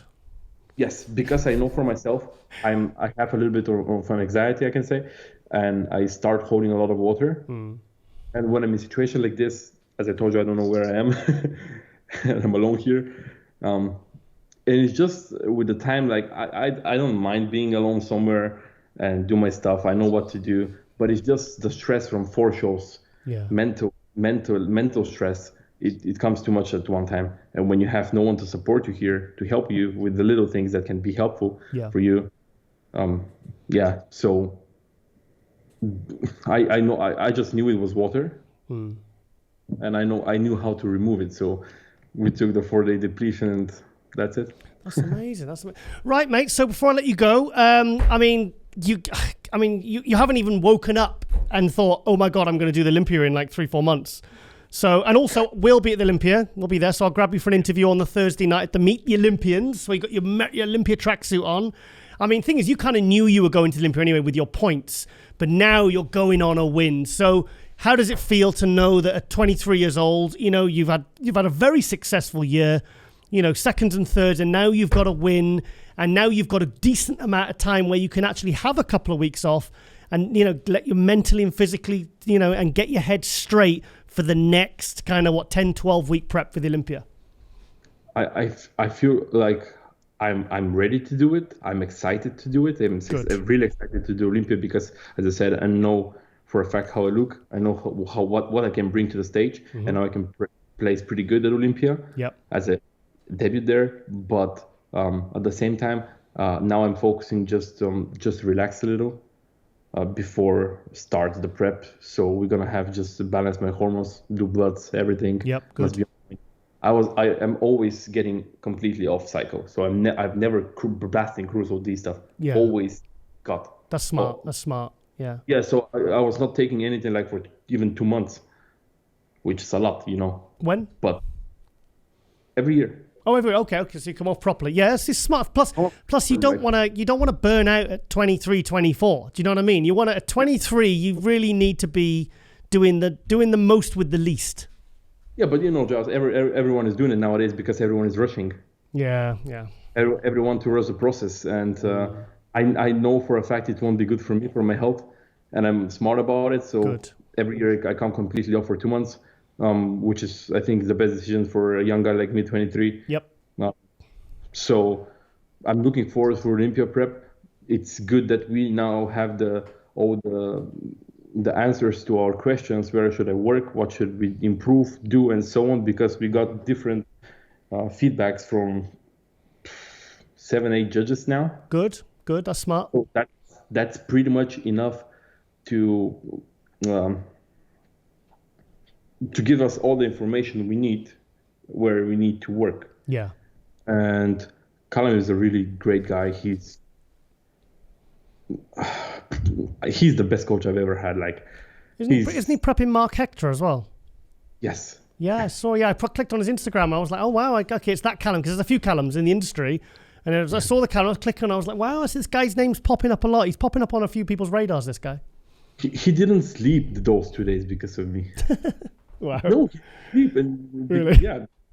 He's in the UK now. He's in Austria with Brandon, and Brandon is competing for his pro card. Cool. But he didn't sleep at all. He just napped for like 20-30 minutes in these 2 days, and that's it. Wow. He was always on the phone with me. He's so into his clients. Good. And yeah, I feel blessed to have him next to me, because, as I said, also it's the environment. So yeah. The environment that he provides, it's one of a kind. Good. One of a. Valentin, also, when are you actually flying back to the UK at any point? You will have to, won't you? I have to. But when? I haven't set up a schedule right now. Okay. It depends if something pops. I might have to fly back and then fly back here, but I still don't know. So where were you living then in UK? I'm in London. Oh, London. Okay. Whereabouts? Yeah. So basically, my parents are now there. Okay. And yeah, I may come by the end of the year, but I don't know. I don't promise, because I just want to finish my prep and here be like 100% focused on it. Oh, you don't want to be flying if you can avoid it. You don't want to be flying anywhere right before the Olympia. You just want to be in Texas. Yeah. Keon and Martin and everyone and the place and all that, and just fully focused in the zone so you can be your absolute best at the Olympia. So, because the reason I'm saying that is because I want to get you in the studio, mate, because I want to get you opposite me here, right here. And if you come back to the UK, if you want to fly into Leeds or Manchester, whatever, I'll pick you up. But I would really love to get you in the studio, and maybe we could get your coach on and maybe talk to him as well, because I think, like I said, you really impressed me this year, and I think you're doing great, and you've got yourself a pro win, and you seem very smart. You've got your head right on your shoulders for 23. And I think you've got a really good career ahead of you, mate. I appreciate that, man. Yeah. So I learned a lot of stuff because I went to live alone by myself when in my early age. So yeah. I was basically, I needed to do the work and not complain about anything. Yeah. So I went through some stuff I feel I'm 23, but I feel like I'm 30. Yeah. Yeah. So that gives me the mindset like to be the guy that I am. And I'm just myself, man. I'm just myself. Good. Good. Well, it's working. Valentin, right, mate? And I'm probably not going to see you before now, but I will see you at the Olympia, because we're going. We're going to be there after, because I'm the first one since 2019 because of the pandemic. I couldn't go and all that. So I'm very, very excited. It'll be Lauren's first Olympia as well. So So I'll try and find you on the Thursday night on the Meet the Olympians, because we've got a lot of quick interviews, and I'll make sure that I grab you as well, because there's a lot of good. I know you're Bulgarian, but the British, on the UK on the thing, and like guys like Dean White and Neil Curry. There's a lot of good. There's a lot of Brits in the show, and a lot of people representing UK in the Olympia this year. So I'm very excited about that. But mate. First, obviously, congratulations for winning your pro show, and like I said, I'll be very excited to keep an eye on your progress now, because like I said, I didn't realize you were 23, and that makes it even more impressive about what you've just achieved. I actually won my pro card exactly 1 year ago. Wow, 22. Yes. Like Arnold's UK, it was just last September. Yeah. So. Fantastic. For me, jumping for 1 year to win a pro show, my first pro show. Yeah, yeah. It's amazing. It's a little hard to digest everything and to process what is happening. So as I told you, I need to take some 2 weeks off completely. Yep. And just focus on my mental health, see what's going on, what I'm doing, where I am right now, that I should appreciate all of this, because I do, but I cannot I just need to sit by myself and that's it. Not think about competing now or anything, because even that I wanted to do one more show after that. So I was thinking if you didn't win this one, you probably would have you'd be like Samson, you would have just kept going, or Neil Curry, just kept going until you got a win. So what was the other show you were going to plan to do? There's next week's show coming in. Wow. It's just Friday, right? So it's next Friday, so it's a couple of days. Shit. Oh well. I was thinking about it, even today I thought about it. No. Get your win, shut it down, have a couple of weeks off, get yourself, because now all that matters for you now isn't another win. Go do the Olympia. Focus on the Olympia and make sure. And thing is, mate, it's important to have a couple of weeks where you do have a break, because you've been traveling, competing, dieting, and it's hard, mate. And thing is, you want to be fresh, and you want to make the most of your Olympia. You don't want to just be there 'cause I'm happy to be here. You're saying you want to make top 6, so you want to go and make an impact. So that is all that matters now after your break. You've been told. You've been told now. It just went through my head real quick, and I'm like, I actually got the qualification. Go and have a 5 guys, and then a couple of weeks later, then you can get back on the treadmill in the gym, and then you can, because it's important. You got to kind of, because thing is, it's all happening very fast for you. You put a lot of work in, but at the end of the day, you've got to sort of put your eyes on the main prize now, and that's making an impact at Olympia, because you are really, really good, and you've got, like I said, you've got everything. You're right on the limit. Got a nice physique, great poser, great condition, and you want to go to the Olympia and really make a statement, mate. Yeah. I mean, for the Olympia, we'll come in our best condition, obviously, because this is my first year working with Callum. So for Finland, he had to study my body a little bit. Okay. And I knew that, because what works for someone doesn't work. It won't work for me the same way. So we took second place in Finland just because we didn't do the things right. 5 weeks prep, mate. That's impressive. 5 weeks prep. Yep. But then we realized something that we should do when we deplete and carb up. So we changed it for Tampa, got better. But then we knew we had to change something else, changed it again, and got the best shape of me for Texas. So now Callum knows exactly what to do with my body, and I do myself. Good. And I think with the proper rest now and getting my mind fresh, my body fresh, we're gonna bring some good package to the Olympia. And I believe in myself that I can cause some damage there. Yeah. No, yeah, that's achievable. That's achievable. And like I said, it's the Olympia, so you've got to be at your absolute best, and you want to be at your best, and then it's like I said, it's your starting point at the Olympia, not just as a professional athlete. Then it's like, okay, I've made top 6 or top 10 or this. Now this is my starting point upon which to improve for next year and beyond. Yeah. Cool. We'll see. We'll see what happens. Mate, I'm going to let you get your flight because, and you let you check out of your Airbnb. But Valentin, like I said, it's the first time we've ever spoke, and it's been a real pleasure, mate. And congratulations on your win. Like I said, I had you already lined up to interview, and I didn't realize you were when you said you were in California, I didn't twig that you were there to compete.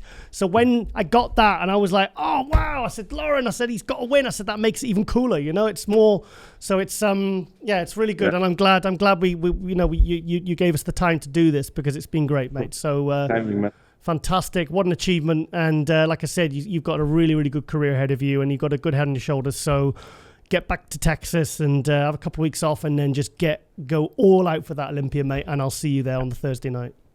Yes, sir. Cool. Thank you again for inviting me over. Anytime, mate. Anytime. Did you press record you? Sorry, that's my worst joke. I use it. I use it all the time. So, right, okay then, mate. I'll let you go, and safe flight, and I'll see you very soon. Thank you. Bye. Take care, Valentin. Bye, mate.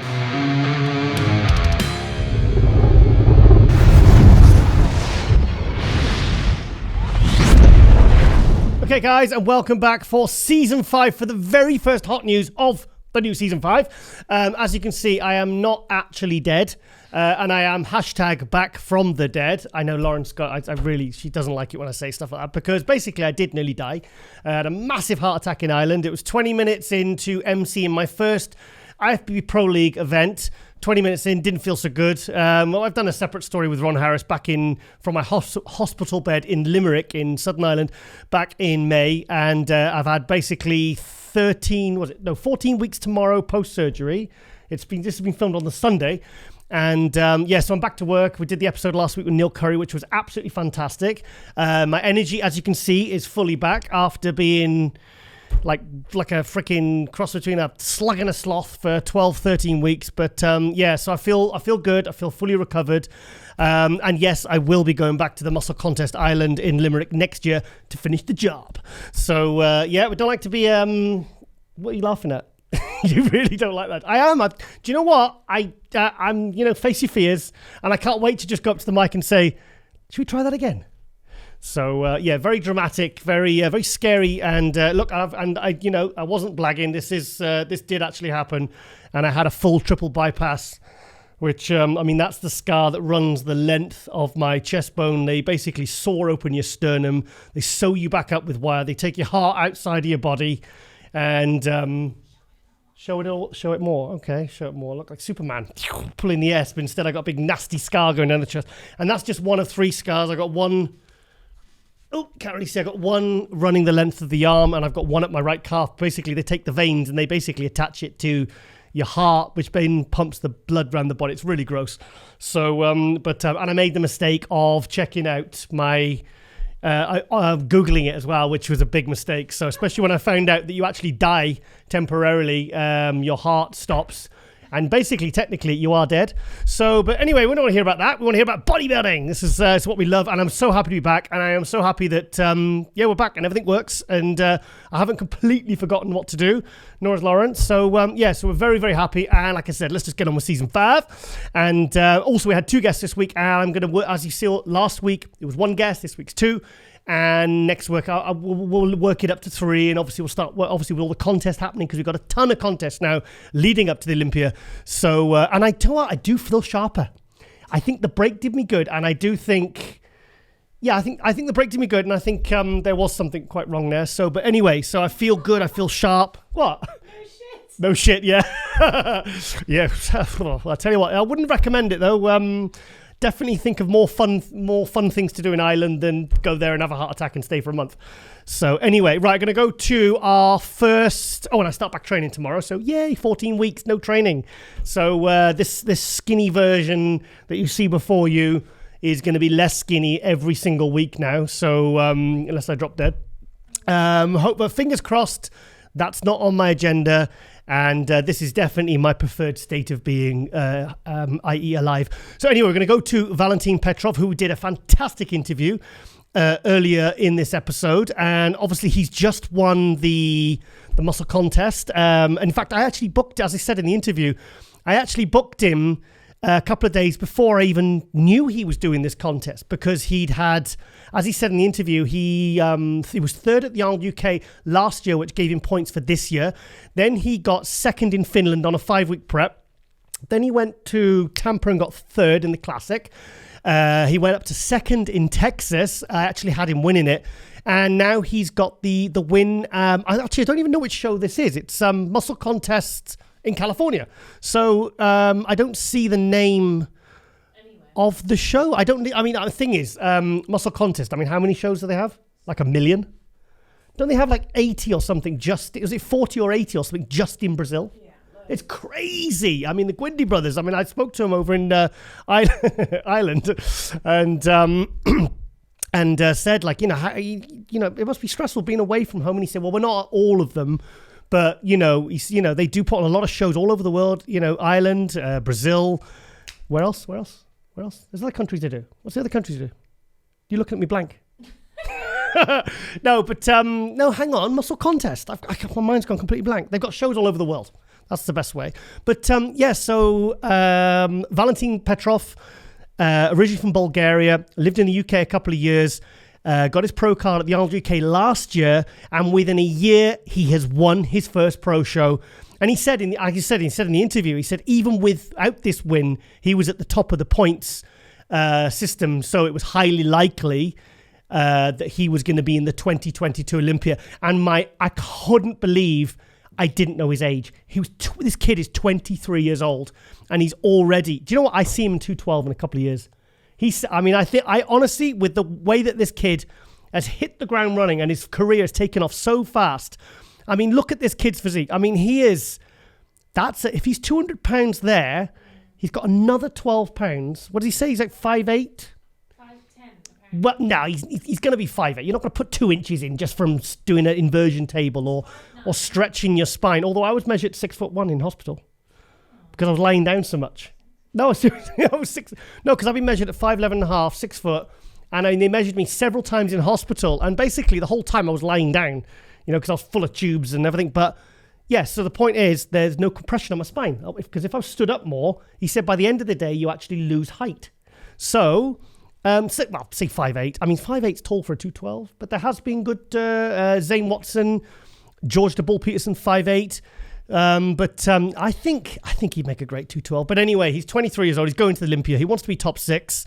There's 50 guys, about 50 guys in the Classic this year. So this year's Classic is going to be absolutely stacked. In fact, I think the Olympia across the board, in most of the categories, are very, very competitive this year with big numbers, big names. The men's open, I think there's already like 20, no, it's more than 20. It's like 25 plus. When in years past, there's been like 14. Last year, was it 15 or 14?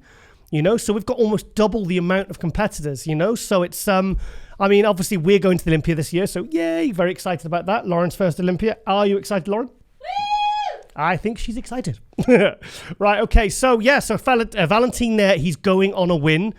And yeah, I didn't ask him about his flexibility. Let's have a look at his posing routine. Do you know what? He does look better there than Texas, doesn't he? Yes. You don't know, do you? No. You don't know. Oh, hang on a minute. This is Texas. What am I talking about? I'm talking total bullshit. Right, okay. So this was Texas, and he said he looked better in California than he did at Texas. So this is the one I thought he should have won. I was looking at oh my God, he is good, isn't he? I knew how good he was. Otherwise I wouldn't have asked him on the show, but look at his quads. Do you know what? He's like an aesthetic 212. That's why, he wouldn't look out of place in the 212 lineup now. He is really good at Valentin, and he's 23 years old. He's been competing since he was 16. Do you know how I learned all that? Because he told me about 2 hours ago. But do you know what? Tell me what he's lacking. He's not lacking anything. I think this kid is... do you know what? I could see him being top 10 at the Olympia this year. Do you know what? Look at that front lat spread. And I like the single Chris Bumstead bicep pose, the leaning bicep pose he does. I cannot pick a fault on Valentin. To have that level of... Because Ron said he's very dense, very, very... He's really quite a thickly muscled guy, Which the Classic guys, you don't... Yeah, it's good posing, isn't it? That's cool. Yeah. Oh, that's impressive. Yeah, he sings soprano now after doing that. You got that? You did get the joke. Yeah, the balls. Yeah, the balls. Yeah.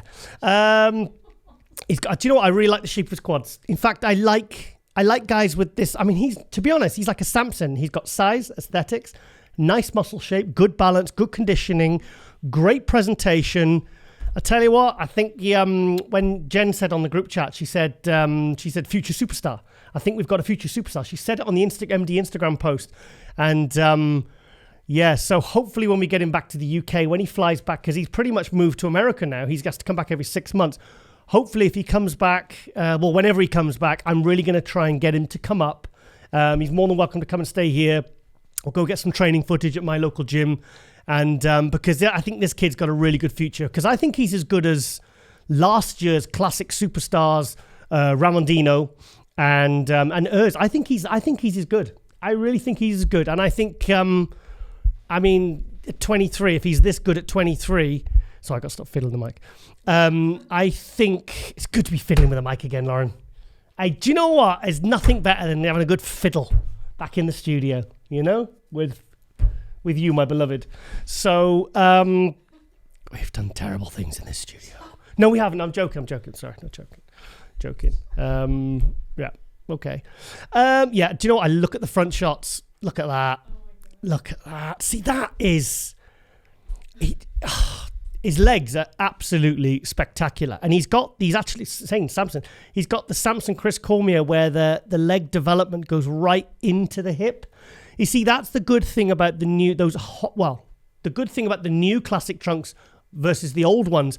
You get guys with really good... Do you know what? That's something you don't see very, very often anymore. The thigh rod. Is it the sartorius? I don't know, babe. Come on, you should know. I forgot. You forgot, okay. The thigh rod, the inner thigh rod. I'm trying to think of what bodybuilder that... Keon's got fantastic legs, but he doesn't have that thigh rod.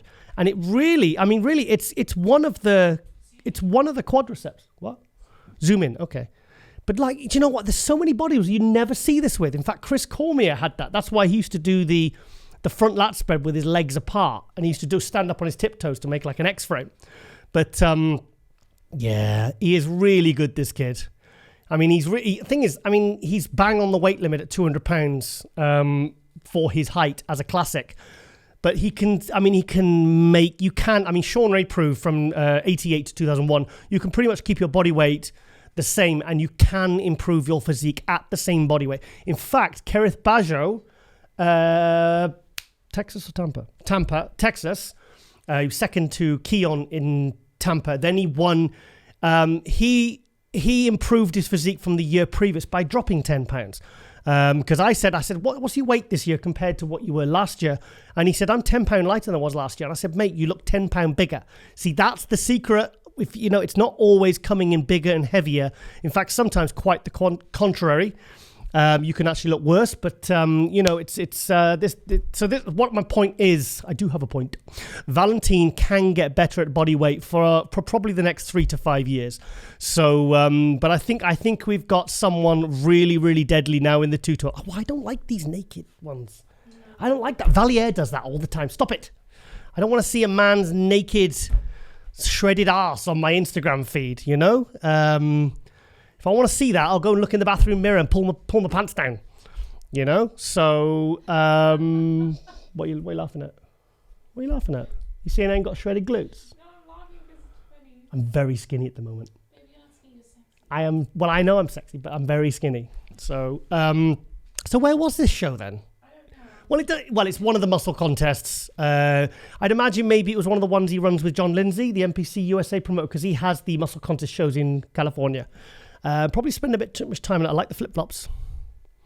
What are they? They're not Crocs, are they? Crocs are different. No, they're not Crocs. Do you know who the first person... Do you know how I found out about Crocs? I've never owned a pair of Crocs, by the way. Do you know who the person who alerted me to Crocs was? Jay Cutler. Yeah, he was given... when they first came out, he was given a pair. And I don't know whether he had his own brand of them or own like style. But he was the first... I remember in Flex Magazine... yes, random conversation. They're horrible things, aren't they? Have you ever owned a pair of Crocs? No, but apparently they're very comfy. Oh, disgusting, horrible shoes. But sorry, Valentin, but yours yellow Crocs or whatever they are look fantastic, look absolutely fantastic. Right, let's see Valentin quickly in his latest show. Oh, this is prejudging. Okay, let's have a look. We're not supposed to have the music, are we? Yeah. So, and do you know what I like? Well, I like the I like the classic physiques. I like the shape. I like his symmetry. but I do like the good posing, and he is a very good poser, Valentin. So 23 years old. I mean, this kid's got such a future. Do you think he'll be top 6 this year? That's going to be tough, isn't it?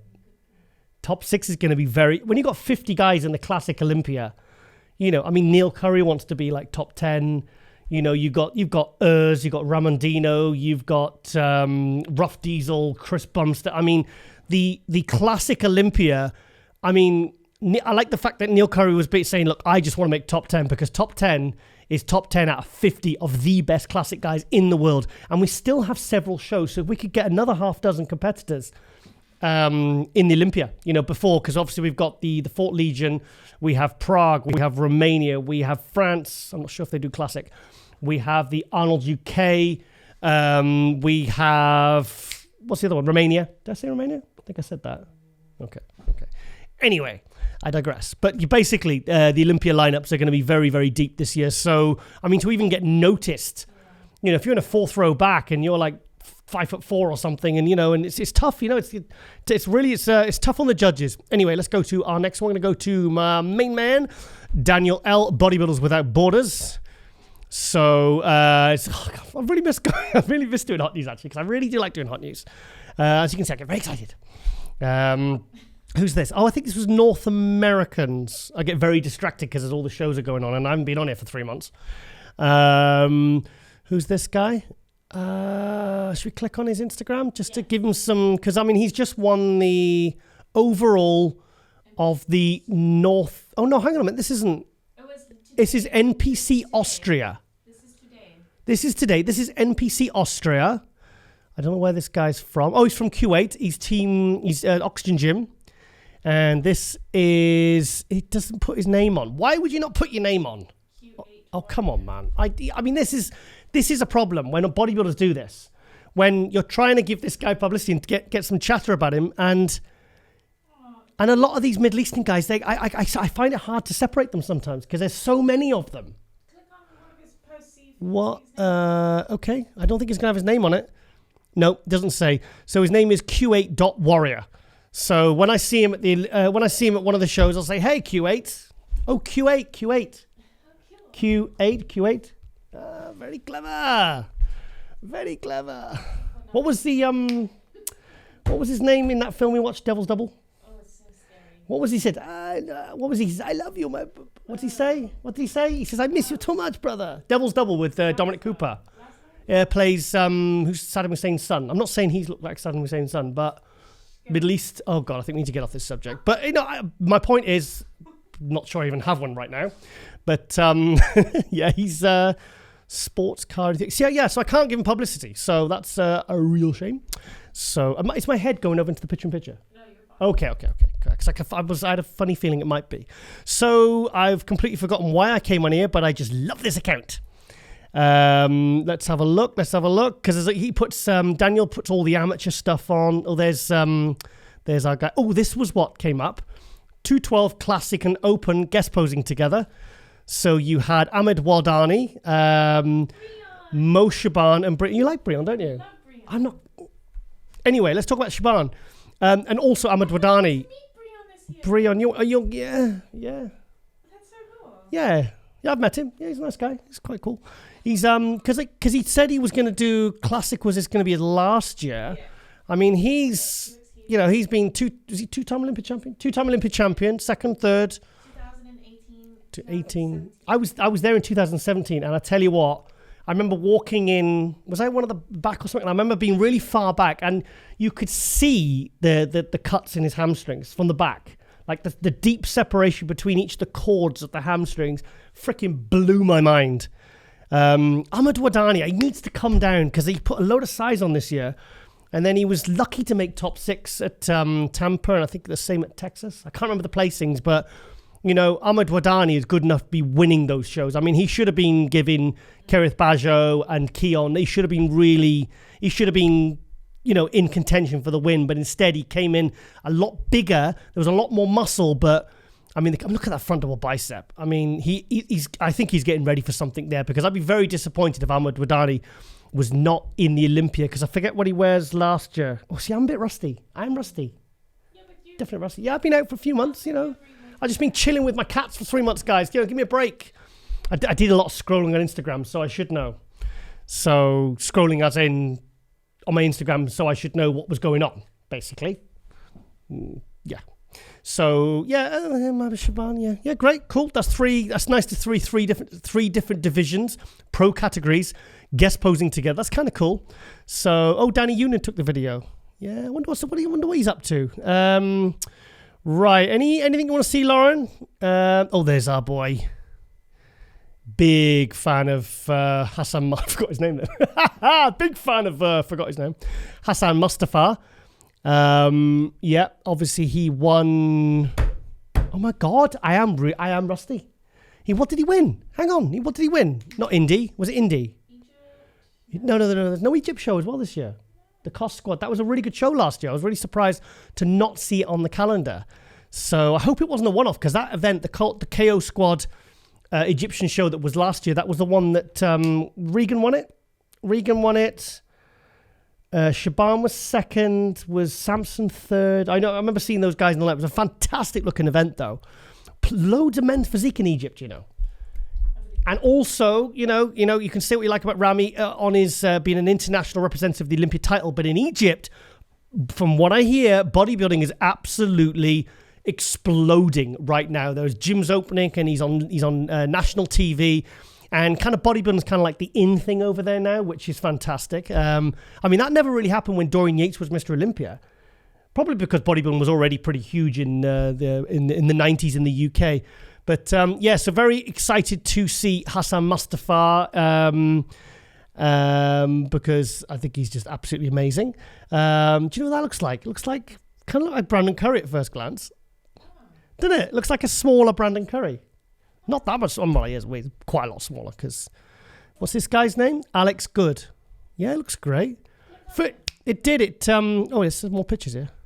Yeah, doesn't he looks like a young Brandon Curry. Do you know what? That's not a bad compliment, that at all. Yeah. It's funny when you see these bodybuilders, when you see their really old pictures and people are so shocked, and it's like, well, they didn't wake up 250 pounds. They didn't do their first show. Of course there's going to be a progression, So anyway, let's just have a look at one or two more pictures and then we will move on.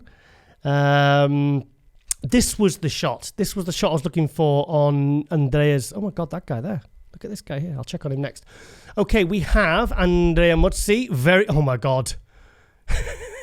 Now here's a guy. If you want to see how much this guy is suffering, look at his face. That's a man he's pretty sick of dieting. I mean, to be honest, Andrea Muzzi, I think he's second in the point standings for the Olympia. But he's doing the Arnold UK in 3 weeks' time. Now, this photo is old, so 3 weeks' time. But he's also doing the Yamamoto Pro Cup this weekend, because this comes out on Wednesday. This following weekend is the Yamamoto Pro Cup in, I believe, Milan. I'm sure Mauro said Milan. And obviously Yamamoto athlete. He's in Italy, so it's his. He obviously wants to get a win here. This guy, to be honest, there's been that many shows, and he's done that many shows. I actually can't reel them off. But Andrea Muzzi has really, really stepped his game up this year and got some very, very good placings. And he's pretty much a dead cert for being in the Olympia. So even if he doesn't win the Yamamoto this weekend, I think he will have enough points to be in the Olympia. My God, he has worked so hard. I think he's done how many shows? I'm throwing a guess at it's like 6 shows or something already this year. It's kind of like Hassan Mustafa did last year. Hassan, Shaban, all the Egyptians. They did Mohamed El Amam. I wonder what Mohamed's up to. I should message him. Should you message him now? What are you up to, bro? Here's a guy that really, really wants to be in the Mr. Olympia this year. And because it was good seeing him going up against Presti. Hang on a minute. Muzzi was in Portugal when you were there, wasn't he? He was second. Was he second? God, there's been that many shows. And I am a little weeny bit rusty. So, I tell you what, though, the waist looks smaller, because that's something you always struggled with before. I just can't believe how many improvements he's made. this year over how he looked in 2020. 2020 was like a 6th, 7th place guy, in these kind of like mid-level pro shows. Now he's a, what? The what, sorry? Click the button. Oh, yeah, that one. Yeah, he looks really good. He looks dry. And the thing is, I don't think he's probably one of these guys who probably didn't, even after the last batch of shows, knowing he was going to do more shows, probably just carried on dieting. And when that happens, that's when the real muscle fiber, the detail, it all starts to come through, and it almost becomes effortless when they pose. Do you know who's at the top of the point standings? I'll give you a clue. Croissant. Theo! Yeah, Theo Lagenia, yeah. Because he too, the Europeans, man, they are coming this year. I mean, we've got so many Brits. We've got Samson Dowda, obviously UK guys. We've got Samson Dowda in the UK. How do you say it? Dowda or Dowda? Dowda. Some people say Dowda. Dowda. We've got Dean White in the 212. We have Neil Curry in the Classic. We have Rob Taylor in the 212. Alex Small. Well, no, this is her second Olympia. Oh, she's in it, isn't she? Because she won Portugal. Yeah. Of course. Yeah. So we get up to the studio because she's only down the road, isn't she? In Rotherham. Yeah. So we'll have a look at one more picture. Who's this guy? Jesus. Wow. Oh, Rough Diesel. That's not Rough Diesel. It is Rough Diesel. No, it's not. Oh, no. The Colombian Rough Diesel. That's very confusing, guys. Diego Classic. 3 weeks out from the Ironburg Classic at Mr. Olympia, Brazil. So we've got another Brazilian. So let's just click on him because this guy looks bloody impressive. He actually looks bigger than... It's this... Oh, yeah, Diego Galindo from, I'm guessing, Brazil. What's the flag? Is there a flag on there? Yeah. Is it Tijuana? No, that's where he's competed, I think.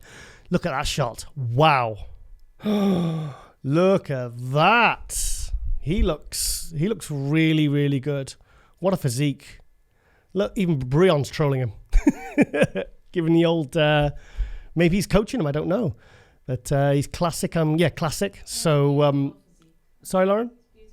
Yeah, and there's Urs probably. Do you know what, though? I've noticed with the classic guys, they're very supportive. They're very connected. Yeah. They're very, like you see them, like I said, like Brion messaging on other athletes.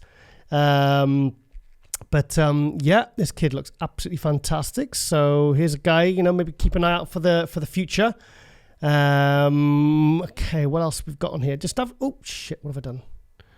Oops. I don't know how I got onto PayPal. I've got to Daniel Lim's PayPal. Okay, well, we'll go on to our next one anyway. Needed to. Mikhail Krizanek of might have written an article in MD next issue. I'm not supposed to say. Anyway, this is the big cheese that's come over from the other side of the IFBB. It looked like, I honestly thought he was never going to come over. I thought he had a good thing going on with that side. But, obviously the huge news hit this year. He's now sponsored by the EVLS Prague people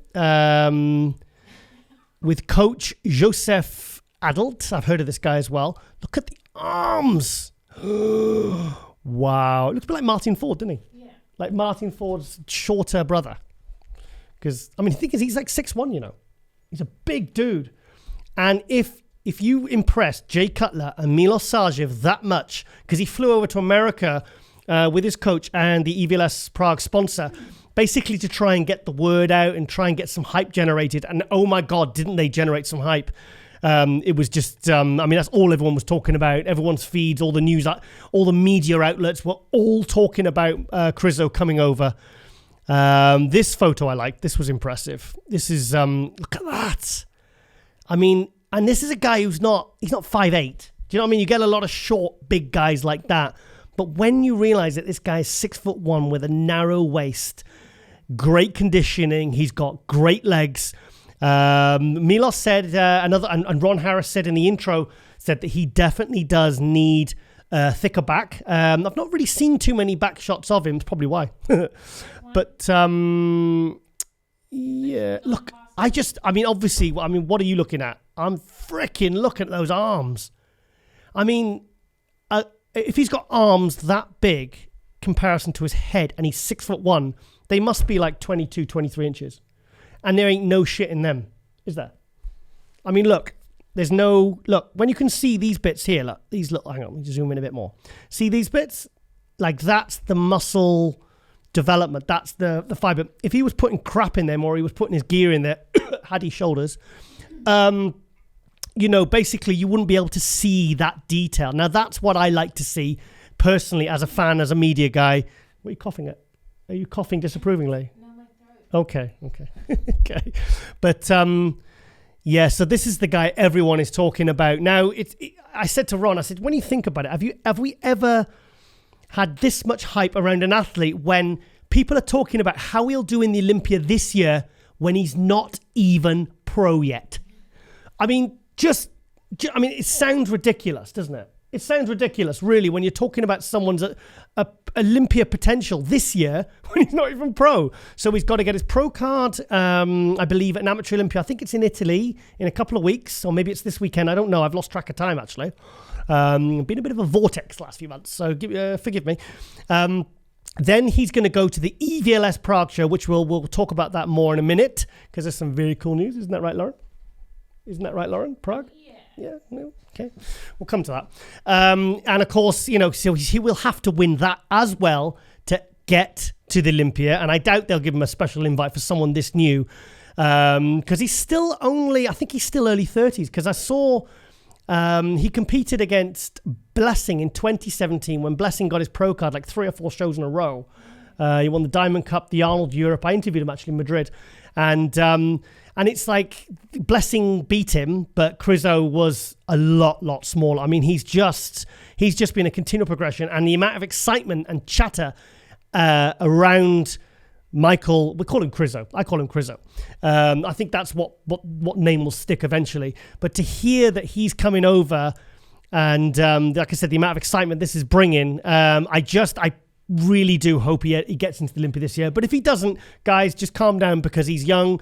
He's, you know, just give him time, because I think if Jay Cutler, Milos, and other people like this are raving about him quite this much, I think the hype's real. I think the hype will be real. And I am so... Oh, just give it... Well, we'll come to that in a minute.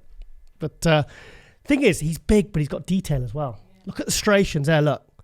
I mean, hang on a minute. I've never seen that before. What is that? What is that? I mean, there is something going on with rear delt that I've never seen before. But I just like to see... Yeah, the back looks like it needs more development. But do you know what? There's the guy from the Prague. He's one of the organizers. I mean, he looks...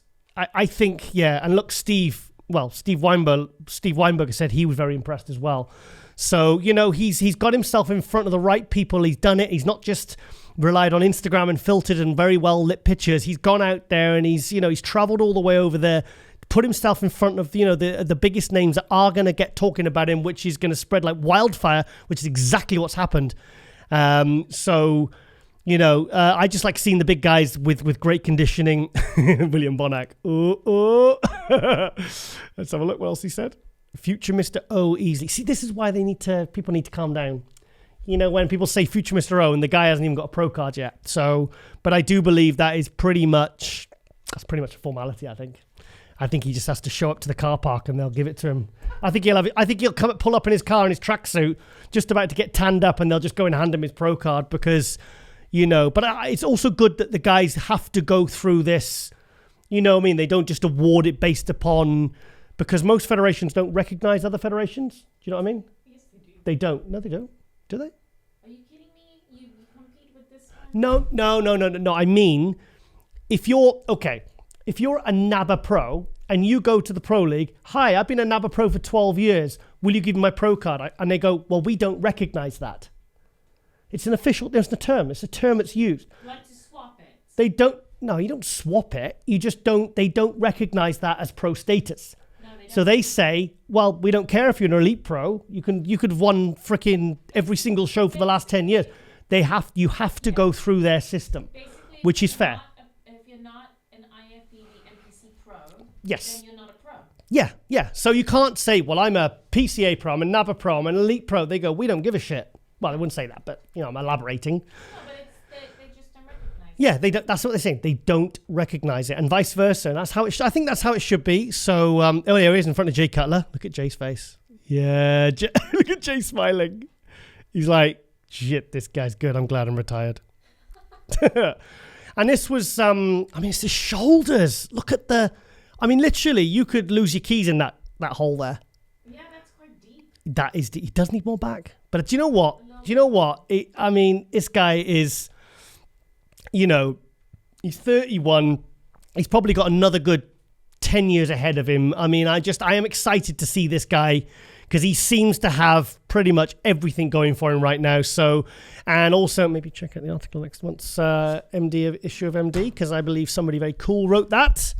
Very high on pain meds when he wrote it. Joke. Right. Okay. Yeah. So there is a Milos. Yeah. Hang on. Look at the size of his arms compared to Milos's head. And Milos has quite a large head. Look at that.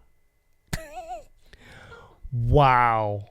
Thing is, look at the calves. He's got calves, he's got quads, he's got the thyroids going on, which we like. I mean, his back looks good from the front. Yeah. He's got a nice shape as well. I think he's got a really nice shape. So it's going to be very interesting. Do you think he could win Prague? Thing is, they're saying that he could. I mean, I don't know who else is doing it. I know we've got... Brett Wilkin is doing Romania. But anyways, I just wanted to show that because this guy has got everyone talking and very excited to see him on stage later this year. Okay, I want to go to last episode's guest. Also, a big thank you to Neil Curry. Turned up bang on time. 1 p.m. he said. He literally pulled up in his Range Rover bang on 1 p.m. Fantastic guest, because I was a little bit nervous about coming back, because I had like so many weeks away and, and he was, because it gets stressful, and I kind of need to keep my stress levels down at the moment. You don't want to round two. Yeah. My sense of humor went very dark. Did I tell you when they asked me about my religious and I said, Hail Satan? Did I tell you that in Limerick?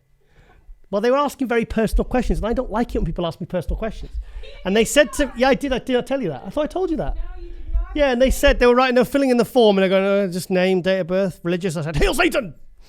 They were not impressed, because obviously Irish people are very religious. And I think I must have been in I was in an especially religious area.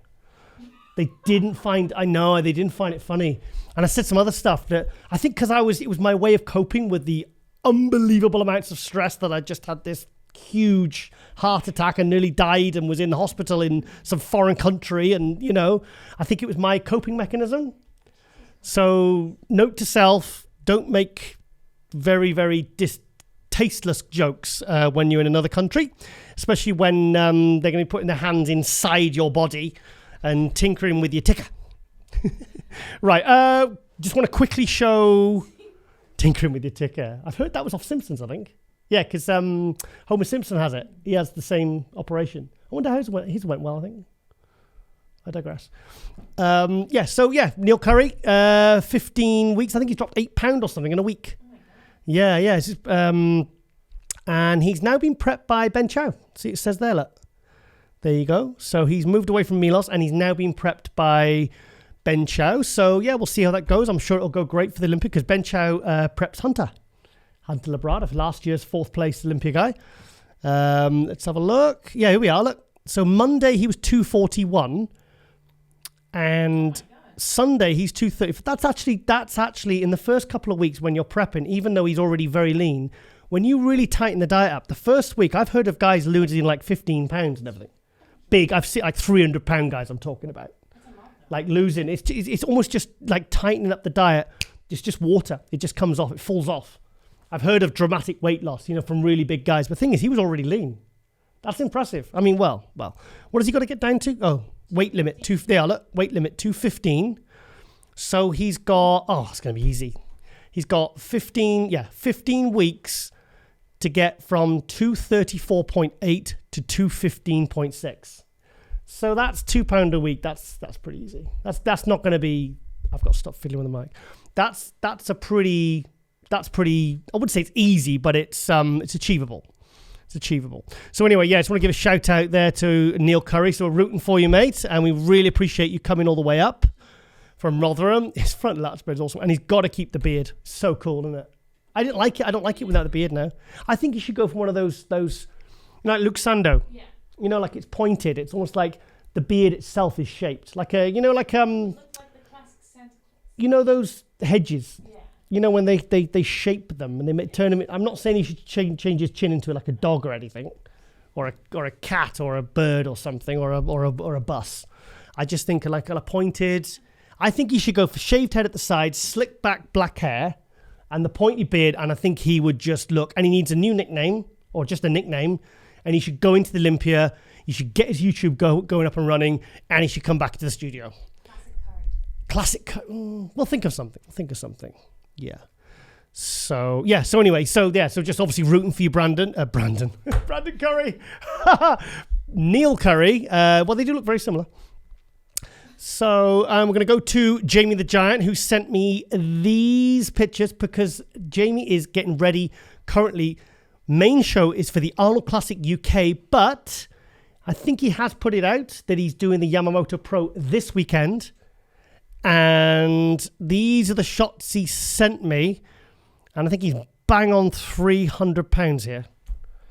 And I mean, do you know, I put it on MD. I said he had an 18-inch waist and 85-inch chest. And people were going, no, you're lying. What are you talking about? Do you think we're stupid? I was like, guys. And I said he was 834 pounds upon fasting. It's like, people thought I was being serious. Seriously. Well, my name wasn't on it, but I was posting on MD. So let's have a look. Let's have a look at Jamie. I tell you what with Jamie, where I see the improvements in his shoulders and arms. And his shoulders were already gigantic.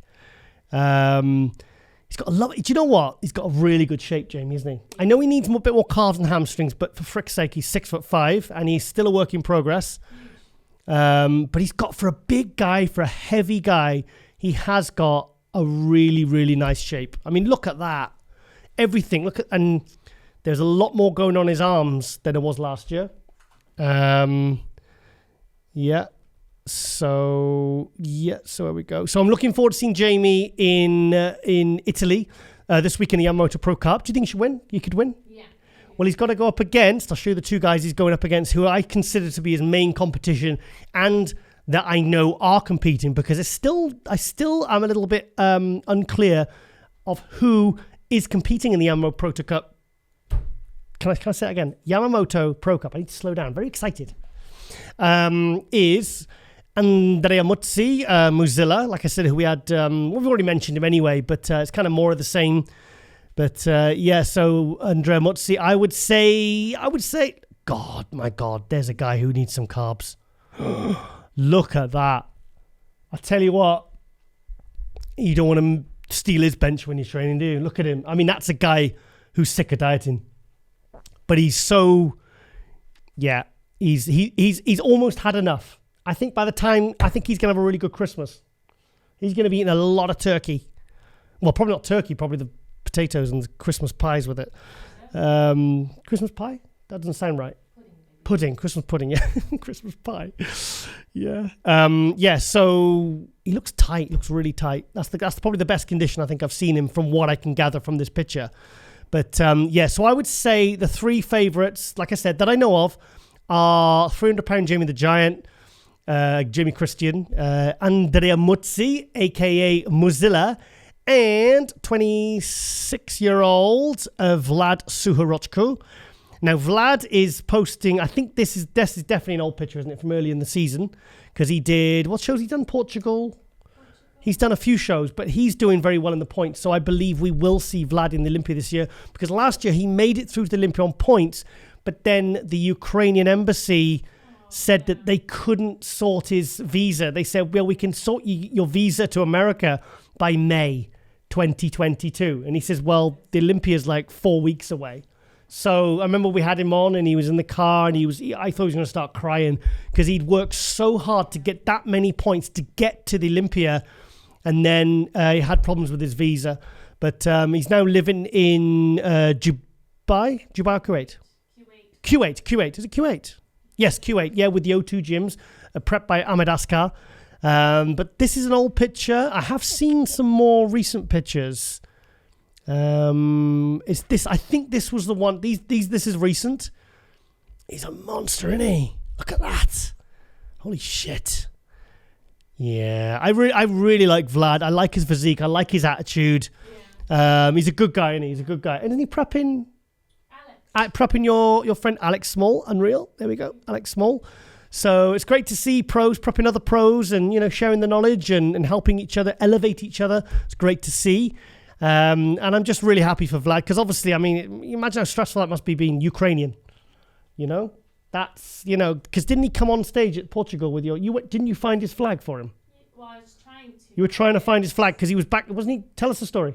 Tell us quick. Say it loud. Basically, he couldn't find his flag, and then he asked me to help find his flag. Ukrainian flag. His Ukrainian flag. And then he went on stage, didn't he, with the flag, and he carried it, and it was really... I wasn't the one that managed to find it. Oh, okay. His friend found him in the end. Was it, what's his name? Zhao? Did he find the flag? No, Zhao was like... I don't have it on me. He's like, I don't have his flag. But anyway, like I was saying... Yeah, he found a flag and everything was great and the routine went great.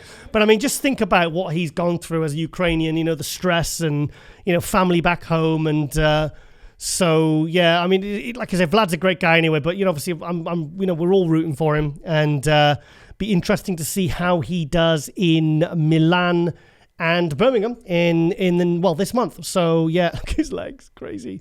I see him as like a European Nick Walker. In fact, he's 2 years younger than Nick Walker. So, and he's improving rapidly.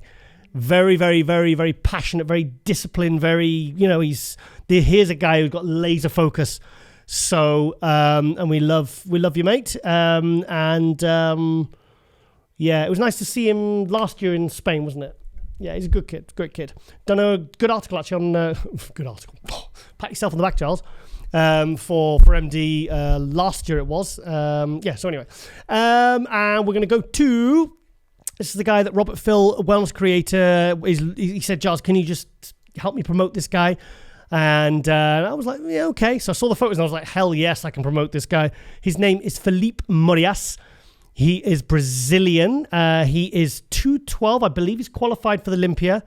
But he's... they say like the fans are calling him like a Brazilian Brazilian Kevin De Vrone, and you can see the similarities and the kind of shape and the fucking thick delts and you know what I like to see? Look at the quads, look at the condition, you know. And he's got thyroids going on. That's what we like to. That's my new thing now. It's thyroids.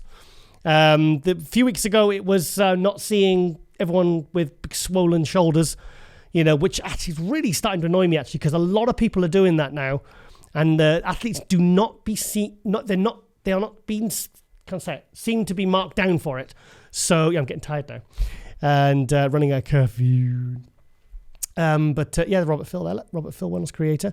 Yeah, so this guy, he has. So I believe he's won the Muscle Contest Brazil, as you can see there in the background. And he's won a 212 and he's going to the Olympia. So it'd be interesting let's have a look at another couple of shots of him. Yeah, he's really good. I wonder how far he is off the 212. Maybe we can get Miguel to come on, and maybe Miguel Chain can bring this guy on and he can translate for us. Maybe, yeah. Or maybe because Robert Phil, does he speak Brazilian? Hang on, Portuguese in Brazil, isn't it? Like you're Portuguese. You don't speak it. So maybe we could get Robert Phil to come, but Robert Phil, he does talk a lot, doesn't he? We like that, though. We like that. Yeah, we like that.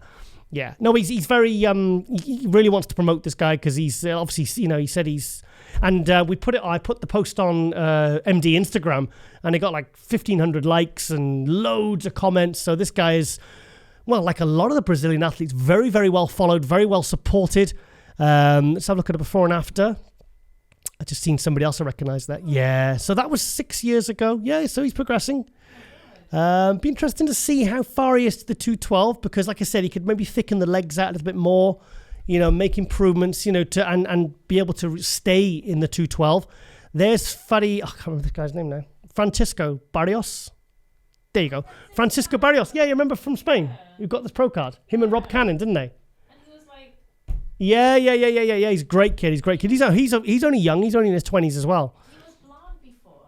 Yeah, he changed his hair. He's a young kid, isn't he? He's into the fashions, isn't he? Hang on, what are they wearing? Cooper Farmer. That's a gear company. Most likely. Yeah, they make very good. I think they make very. What's the product they make? I don't I think it's Test 400. Brilliant. Fantastic. Okay. Yeah. So I just want to give this guy a shout out and some encouragement because he's winning 212 shows now, and that shot's a good one. That's a good shot. Yeah, he's really good. Another one on the way up now. I don't know his age. Like I said, it's all in Portuguese. So, but maybe we can get him on with Miguel or Miguel Chain, or we can get him on and find out some more information about him. But very symmetrical, great condition, tiny little waist on him. Great shoulder to waist. I can't pick a fault there. So, yeah, it's good to keep an eye on these guys because, these are the guys. Who was the other Brazilian? I forgot his name now. Oh, the guy with the dreads. Does the dancing. Oh, my God, I can't remember his name now. What's his name? No, not Horse MD. The other guy with won the 212 Portugal last year. Oh, God. Oh, yeah. Lucas Coelho. Wow, Lauren. I am rusty. If you're getting bodybuilders' names before me, that is disgraceful on my part. So, sorry, anyway. Right, yeah, so give Felipe Morias a follow and keep an eye on this guy because I think he's, like I said, there's a few people talking him up and it seems very well deserved because he looks absolutely fantastic. Right, okay, going to go to our final hot news. I just want to show off, basically, because, I mean, you need to have sympathy for me because, basically, myself and Lauren, we've lost a whole summer. We haven't left the house. Well, I haven't. I've literally been on house arrest. I'm kind of like Nelson Mandela. I've been under house arrest all summer. Giles, you cannot say. I do see myself. No, I don't. Oh, see how many people I can offend in this episode. Episode 3, cancelled. Cancel culture. Cancel Tiger. Hashtag. Basically. Basically. So really, from this month onwards, myself and Lauren, we've got a lot planned. We're gonna be a lot of good, cool things happening. Right up to the end of the year, right up to the Olympia, and one of the first things was the EVLS Prague. Myself and Lauren have been asked to be the live stream commentators for that show. Because I'm really excited about this one because I went to the first one in 2012 in Prague. That was the one Dennis Wolf won, and I covered it with Natalia Mello. She just won the Olympia, and we did I remember because I'd never met her before, and she had a chair with her name on it, like mine, and she comes over, and I just literally pulled something out of my pocket. It was a Chupa Chups, the ice lollies, not ice lollies, they're the strawberry lollies. The Lilas. So anyway, and I didn't know how she was going to take it, and she did. And she just, oh, great, okay. Hi, I'm Natalia. I said, I'm Giles. Anyway, she had Dennis Wolf winning, and I had Sean Roden winning. And I said, look, whoever wins, if Sean Roden wins, I interview Sean. If Dennis Wolf wins, you interview him. And she says, well, I don't have to interview. I said, well, look, if he wins, that's the bet. So we shook on it. Dennis Wolf won, and then I had to write 5 questions for her on a scrap of paper. And I said, don't worry, you'll be great. And she did a great job, and it went all great and everything. And it was really good. But anyway, so 10 years later, is it 2000? Yeah, I forgot the year then. My God, I've been away. 2022, yes, we are going back. We're very excited. And I'm really excited to see Crizzo compete. So, if you watch the live stream, you will get mine and Lauren's first impression of Michael Crizzo, that's what we call him, Krizanek, I can't say his last name. So he'll be walking out, so you'll get to see our live opinions and thoughts. And so I'm a super excited show and can't wait to go. So yeah, and that is it really. And there'll be more announcements of other cool stuff coming that we will be doing. And that was a session I had with Kamal. I trained with Kamal in 2019. And British bodybuilding legend John Citrone was up in Newcastle. That was back in November, just after Kamal won the Olympia. And he says, I'm going up to Newcastle to see my sister. He said, do you know of any good gyms? And I recommended this gym. So I drove up, invited John Citrone, and we all trained chest together. It was really cool. So let's have a look. Let's look at the other pictures. Oh, no, that's me. That's me in my first show. So anyway, I'm going to bore people with that. And also we're going to be seeing this guy. We'll talk about that more next week. Ronnie Coleman coming to the UK. So, and like I said, I'll talk about that in a future episode. And guys, and that is it really. And also check out that's actually not the latest issue. That is the latest issue is the one with Jay Cutler on the front, which I don't actually have yet. But hopefully that'll be here very, very soon. So, okay, guys. And do not forget to like, share, and subscribe to MD to get all the latest content. And also, because I said, we've got a lot of shows coming up and we will be covering them. So, yeah, stay tuned for that. So anyway, guys, it is so good to be back. So good to be back doing season 5, because that season 4 was going on forever, wasn't it? I think we had about 400 episodes of that one. It was 20 in the one in season 3. And season 4 was about 500 episodes or something. And so I thought, right, I need to bite the bullet whilst I'm off, get a new intro done by Pascal Walterfang from Germany. Yeah, but that's his Instagram name, Skalwa. Pascal Walterfang. You want me to bring it up? Okay, I'll bring it up. Hang on. It's on here. Okay, if I go on to here on the intro.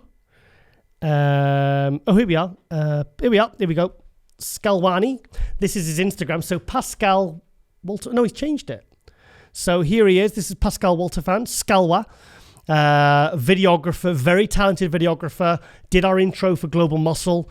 And yeah, here's another guy. Look, you've got the seal of approval from Spain promoter Emilio Martinez and João Henriques from Portugal, but he's from Germany, and he's kind of like an up and comer in the videography and the bodybuilding media world. So he's got the thumbs up there and the hand on the shoulder approval there from Emilio and João there. So expect a lot more from Pascal.